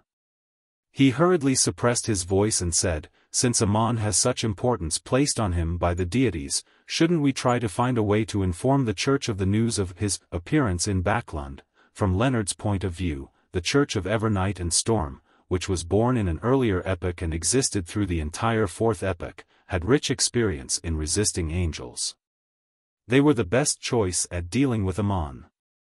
In his mind, Palaz Zoroast chortled. It's useless. It might even be something Amon wishes to accomplish. To him, it's just a loss of an avatar. It will just waste a bit of his strength but not deal him any actual harm. And he can use the death of his avatar to see the corresponding changes in fate. From that, he will be able to see the source of the stir or the creation of the waves. Although this doesn't allow him to directly lock onto you and me, he will be able to greatly reduce the circle, creating the conditions for his actual body to deal a lethal blow. Besides, do you think there will only be one avatar of Amon in Backland? Based on his habits and style, he might only have one avatar that he doesn't hide, but in fact, surrounding this beacon are several, dozens, or even more than 100 avatars. When we attempt to eliminate the one that's out in the open, it might very well be the case that a few, dozens, or more than 100 Amons will appear from every spot. He could be a passerby, a bird on the roof, an ant on the ground, and he could also be an insect in wooden logs, microbes in the air. One who isn't a demigod wouldn't notice it even if his avatar invades their bodies. As he listened to Old Man's detailed description, Leonard felt a chill run through his back. He suddenly had a feeling that the surrounding air was filled with countless Amons. "You're afraid now?" Palaz Zoroast chuckled. "If you understand how Amon can steal away your fate without showing any anomalies, you will be even more terrified." "What do you mean by stealing away my fate?" Leonard asked, feeling wary and puzzled. Palaz's old voice sighed. "He will follow you back. Then, you'll discover that your parents will be making him their son. Your wife will view him as her husband. Your child will treat him as their father. Your friends, everyone you know, will treat him as you. And you will be the unlucky one. You will lose all connection with the real world and slowly die. Would such a theft be permanent?" Leonard couldn't help but draw a gasp. Palaz Zoroast sniggered. "Before a thief is caught, will he volunteer to return what he stole? Unless he has had enough fun with it." Leonard instantly fell silent. He felt that an enemy at Amon's level was no longer someone one could defend themselves against but was completely unfathomable. After a few seconds, he asked, hardly being able to hide his hoarse voice, "Then what do we do?" He didn't share his own thoughts because they were most likely unpragmatic. Palaz Zoroast fell silent for a moment before saying, "Let's watch and see." Inside the Bravehearts bar, Merrick was waiting at billiard room 3 according to the agreement. Since Sherlock Moriarty had agreed to provide help, discussing the operation's details face-to-face was necessary. It wasn't something that could be figured out via an exchange of letters. Guzzling down a mouthful of beer, Merrick raised his hand to comb his hair. His pale face was drained of the color of blood. The demented look on his face was a lot less than before. At this moment, his heart stirred. He looked up to the side and saw a figure in a top hat and formal suit outlined quickly. It was none other than Sherlock Moriarty. Teleport? Merrick's heart palpitated as his pupils constricted. He instinctively raised his level of wariness. This wasn't because he didn't trust Sherlock Moriarty, but a natural reaction for a creature when facing a higher existence on the food chain. At the same time, he noticed through the corner of his eye that Sharon's doll-like figure had appeared on the high stool. Klein pressed down his hat and bowed at the two. He said with a smile, "What I'm most concerned about is the amount of intel you have. If there's sufficient intel, the chances of success will be higher and the risks lower. Let me raise a simple example. Do you believe that Tudensa's Tus mummy doesn't have any problems? Can you confirm which coffin it is in? If you can, I can teleport over before the guards react, traveling with it through the spirit world. That way, the problem will be resolved." Just as Merrick tried recalling, he heard Sharon say in a calm tone, "It can be confirmed which coffin it is, but we cannot confirm if there are any problems with it." Klein nodded and pulled a chair over to sit. "Apart from that, what else do you know?" Sharon's blue eyes moved slightly. "It might be a trap by the Rose School of Thought, or it might be a trap by the lone military. You didn't mention the second guess previously." "That's right, before obtaining any confirmation of cooperating together, even I wouldn't divulge too much." Klein thought as he questioned, targeting the latter point. "A trap meant for the Rose School of Thought?" Merrick answered this time. He said in detail, "In the ancient Highlands Kingdom, creating a mummy was the tradition for an esteemed person. It's considered sacred, and the pharaoh's mummy is not something to be blasphemed against. Back then, before the Lone, Intis, and Phaenopotter allied forces attacked this kingdom, the pharaoh's descendants had moved the most important batch of mummies, including the remains of the pharaohs of past dynasties. This time, one of the Highlands rebel armies had their secret base stormed. The lone army found the Tudensa's Tu mummy at the lowest level and planned on delivering it to Baklan to hand it to an unknown military organization for research. To the pharaoh's descendants, this is an insult of the greatest order. They have a sufficient motive to snatch Tudensa's Tu's mummy back. And among these descendants, there's a demigod named Mamosi. He's both one of the main leaders of the rebel army and is also an important member of the Rose School of Thought. He's the student of Abomination Sua." Klein nodded slightly and answered, "That is to say that Tudensa's Tu's mummy might be bait for the lone army to fish out Mamosi. Of course, this doesn't exclude the possibility that the Rose School of Thought is deliberately sacrificing a pharaoh's remains to eliminate you." He originally wanted to say that as a sequence 6 and 5, there was no need for the Rose School of Thought to go to such an extent. But when he recalled that the present main faction of the Rose School of Thought was Indulgence, with them not holding back when it came to their desire for revenge, he believed that he couldn't make a decision using an ordinary person's point of view. Furthermore, Miss Sharon and Merrick were able to escape the Mother Tree of Desire's restrictions and successfully escape from the Rose School of Thought. Apart from luck, they might have someone supporting them in secret. If there is such a person, that person is definitely a target the Rose School of Thought wants to be uprooted. Klein's mind naturally formulated these thoughts, but he didn't say it out loud. "Yes," Merrick said as he rubbed the corners of his eyes. The large amount of words he said had made him feel perturbed both in mind and desire. Klein thought for a moment before saying, "If it's the former, the situation might be more troublesome than I imagined. To deal with a demigod with companions, the lone army will have at least 2 Beyonders at the same combat level as Mamosi lying in ambush. Apart from that, they will definitely have some redundancies to prevent any accidents. For example, they will prepare a Grade 0 sealed artifact. In short, if this isn't near Bakland or made into a joint operation with the 3 churches, it might not be possible to so easily set up such a trap." Sharon's chin moved slightly as she nodded in agreement with Sherlock Moriarty's judgment. Klein didn't emphasize the difficulty as he said, "Therefore, we have to obtain more accurate and detailed intel. From that, we can make more targeted preparations. This will allow us to achieve our goals." Without waiting for Sharon and Merrick to say a word, he added, "I know of a secret existence for magic mirror divination. He strictly adheres to a principle of reciprocity. If you do not mind your privacy or actions that will bring about intense humiliation, you can obtain answers to many questions from him. Are you willing to try? I'll perform the summoning. In dark divination, whoever did the summoning typically suffered the greatest risk. What happens if I refuse to divulge my private matters or reject doing such actions? Merrick asked with narrowed eyes. Klein sincerely replied, you'll suffer a lightning strike, causing quite significant damage.